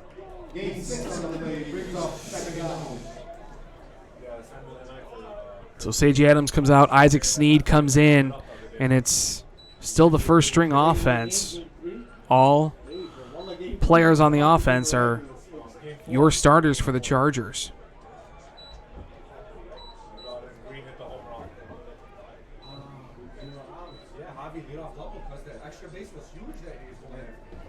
Taylor puts a fullback in motion. It's going to be hand off to Sneed, carrying it up the middle. Powers forward down to the Tractors' 27-yard line. It's going to be a fresh set of downs for the Chargers. Let's go! Let's go! You scored? Update the motherfucking fans. Tigers update. Kerry Carpenter takes it deep. So a 2-run shot. Tigers home run for the Tigers. Sounds like Tigers take the lead 2-1.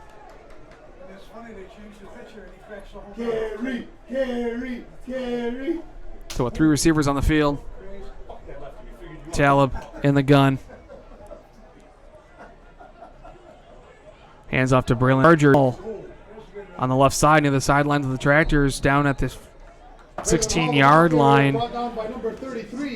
1st and 10 go the Chargers. Gains about 12 on the play. 1st down, Chargers. We're down to 5 minutes to go in this one.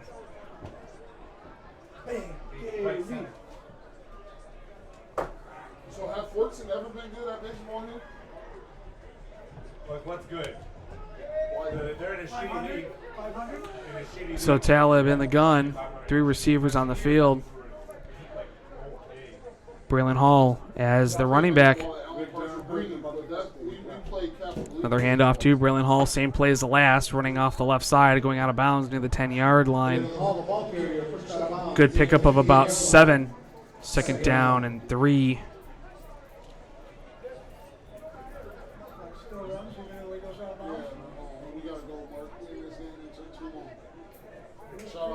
Shout out to Isaac. It's 9:45. Yeah, everybody's ready to go. We're done. Thanks for I know we're happy up there, but let's make sure the mic's off and you're not dropping the motherfucker. No way. No, I told you could hear it, but you're good. Man, tell Rick to calm down. Tell Rick we're not Talib in the gun. Hands off to Isaac Sneed. Carries off the middle. Breaks some tackles. Gets down to the 5-yard line. 4-yard line. Chargers are sniffing on the door for their second team timeout or touchdown with just minutes left to go here in this one.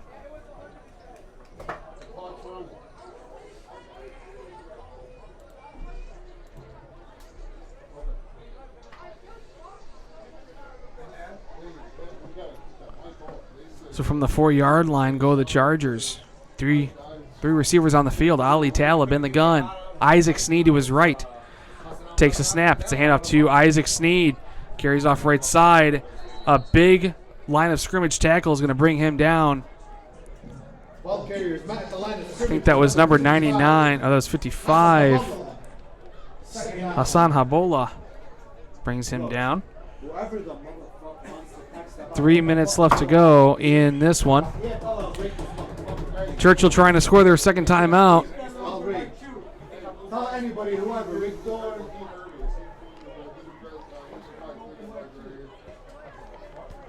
So Ali Talib in the gun. 3 receivers on the field. It's a handoff to Braylon Hall running right. Shoots through the goal line and in for a Chargers touchdown. Put the rally caps on. 41-13. 2:27 left to go in the game.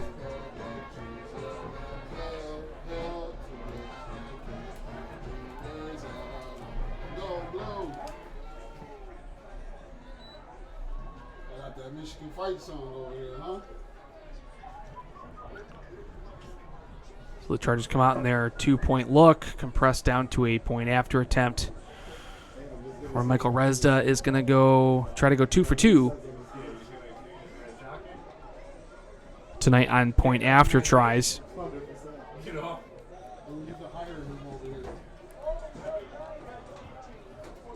Spot is down, the kick is up, and the kick is good.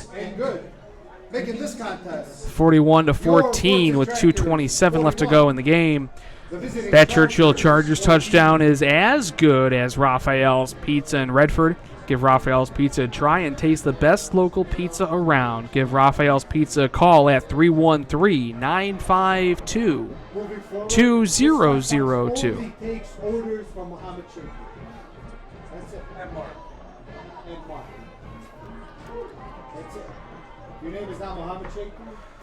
So keep in mind, fans, next week join us when we host the Franklin Patriots. 6 p.m. is when your broadcast will begin.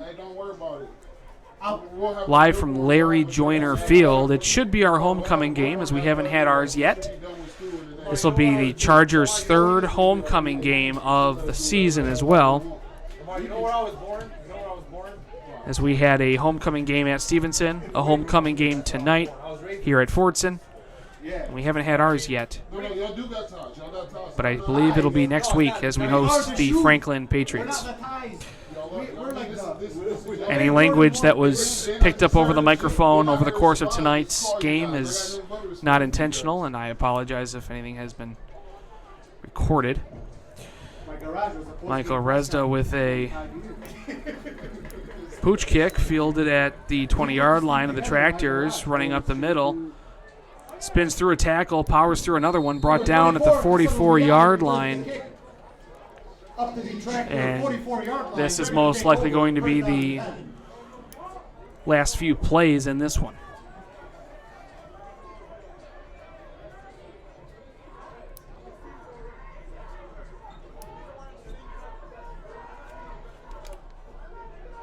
So we host the first round, and then we probably got to go down to cast the second round. Whatever. We'll go wherever. We'll go down there and smoke cast. Hey, playoff is different atmosphere. We haven't been in a game yet since Dearborn. And some of the best atmospheres, bro. I mean, coaching, there were some great ones, but the Southeastern game that I played in. You always tell me Cody was the best team ever. Cody was the best defense I ever played against. Coaching, playing. He's at Harper Woods now, but yeah, he was cold when he was at So Cody. the backups for the Tractors take the field. The coach. We're talking Cody 2008. Yeah, no, The snap and handoff to their backup tailback. It seems pretty quick. It's out in the open field down the Tractors' sideline. Breaks a tackle, the 30, the 20. Caught down at the 4-yard line of the Chargers. Number 6. Ali Alziadi, the ball carrier. Alex Barr brought him All the way down. inside the Charger 5-yard We have an line. injured Charger That's way gonna be back another near tractor. midfield. First down. It's Landon Wood. These guys just love postponing this game. Look, I understand. So the Churchill Athletics training staff out to check up on him. That was Landon Wood who got injured following a 50-yard carry by their backup tailback, Ali Aziati, with a fantastic carry. I think it kind of took the Chargers defense off guard at how fast he was, because once he got in open field, he went right down the field, and there was nothing stopping him there until Alex Barr chased him down. Hey, so did you play against Will Golston? Yeah. Yeah, and I know Will. Me and Will close. So Will was with me when I was over at... So they're still looking at Landon Wood. Something looks like something having to do with his leg. Appears to be the focal point of the conversation. Now some of the other Chargers coaches walk the length of the field near the Fordson Tractor sideline to tend to Landon Wood. I guess there was a flag for the Tractors on that carry for unsportsmanlike conduct. So that'll move it back from the 4-yard line to around the 19-yard line. The first round we played Cody. Cody had a defense, I swear to God, we couldn't block them. We won that game 13-0 or 13-6. So Landon Wood, very gingerly with assistance, slowly walks off the length of the field toward his own sidelines. We're undefeated. We made it to the semis. We were good. And no, that Cody. Well, we beat Southeastern too. They had that lefty quarterback. I think Thomas Edward. With Thomas, I think, and they had a couple receivers. Number 1, tall, lanky guy. Number 3, good, great athlete. Is Wilson still with the Bucks? Wilson's doing his thing. And some of the Chargers teammates actually came onto the field and gave him a lift off the field. How about that for brotherhood? Showing some love for Landon Day, helping him get off the field by carrying him off toward the Chargers sidelines. Playoffs around the corner. We're running our best defender down the field. Just the game. So 2 minutes and ticking at the 18-yard line. A handoff to their running back, number 41, squirts up the middle, gets to the 6-yard line. The ball carrier. And we have another flag that came late after the play. And anything that's being called is all verbal. There's absolutely no shoving or pushing after the play. These fans are really starting to get upset, and I don't blame them. This is a game that has lasted far too long tonight. This guy's amazing. I wish I could have posted Hey, we need to hire this guy over here at Fordson. He's got bigger dreams than us. He's saying We can't afford him. we can pay. We can't afford him. We need a better mic before me. So the officials are still conversating as to what was said. Tell my mom go outside so you can hear me. Hey, it was a reason why It's a personal foul on the Chargers. So that'll move it half the distance to the goal. So a 3-yard penalty. Oh, and an unsportsmanlike on the Tractors as well, and an ejection. Against both teams. Looks like we have an ejection on both sides. So who got ejected? What number got ejected for us? IG. We got him chasing the high cheese. Hey, who got ejected for us? Because they got to sit next week. It's like 50. Who's next week? John Glenn. How the fuck will we have our starters? It's all right. None of them are started. The officials are discussing as to who was ejected. 100 into the 6th. I'm not sure if the Charger who was penalized was ejected as well, but I think it takes a certain amount of penalties for it to be an ejection. 4 quarters? No, I think it's a 14-day penalty. Not just a game, 14 days. It's a 14-day could be 2 games, maybe more, depending on what time of the season it is. This is ridiculous. It's almost 10 o'clock. Yeah, they're reporting that to the state. They're writing it up right now. You know why this happened? You're gonna make me say it. Because he wants to put the backup kicker in and the game won't end. Turn it on. So the Dearborn coaches are asking the official what the procedure is. Never learn, bro. We never learn. Damn, I'm behind. This is something I don't think I've ever seen before. Just with the delay of the game, time and time and time and time again. Take the running clock, keep it moving. The game would have been over. Oh, it would have been over 45 minutes. Injuries, ejection. And the feeling in this venue is just everyone is just irritated. Even after Fordson winning, as I'm broadcasting from the road game press box, everyone just wants to just go home at this point, just call it a game. Boom.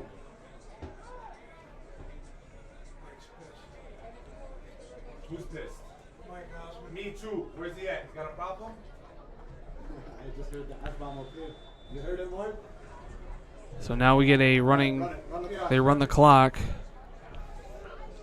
following offsetting unsportsmanlike penalties. It's first and goal from the 6-yard line. Yeah, 2-1. Scuba just pitched his way out. He's just south of 100 pitches. Down to a minute 19 It's only 6 innings. and ticking. Hope we get one more out of it.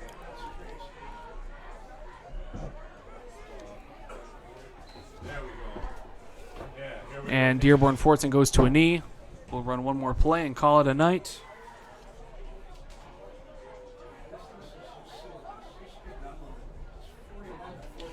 I'll go ahead and give you the final call. Week 7 on homecoming night for the Dearborn Fordson Tractors. Churchill tried to come in here and earn their program's first win all time. Fordson outlasted Churchill in every facet of the game. Clearly the better team here tonight, and they'll walk away with a 41-14 victory. Fordson goes to 5-2. Churchill falls to 2-5. Churchill will have lost now 5 of the last 6 games here in the 2025 season. Before we end the broadcast, I want to thank tonight's sponsors: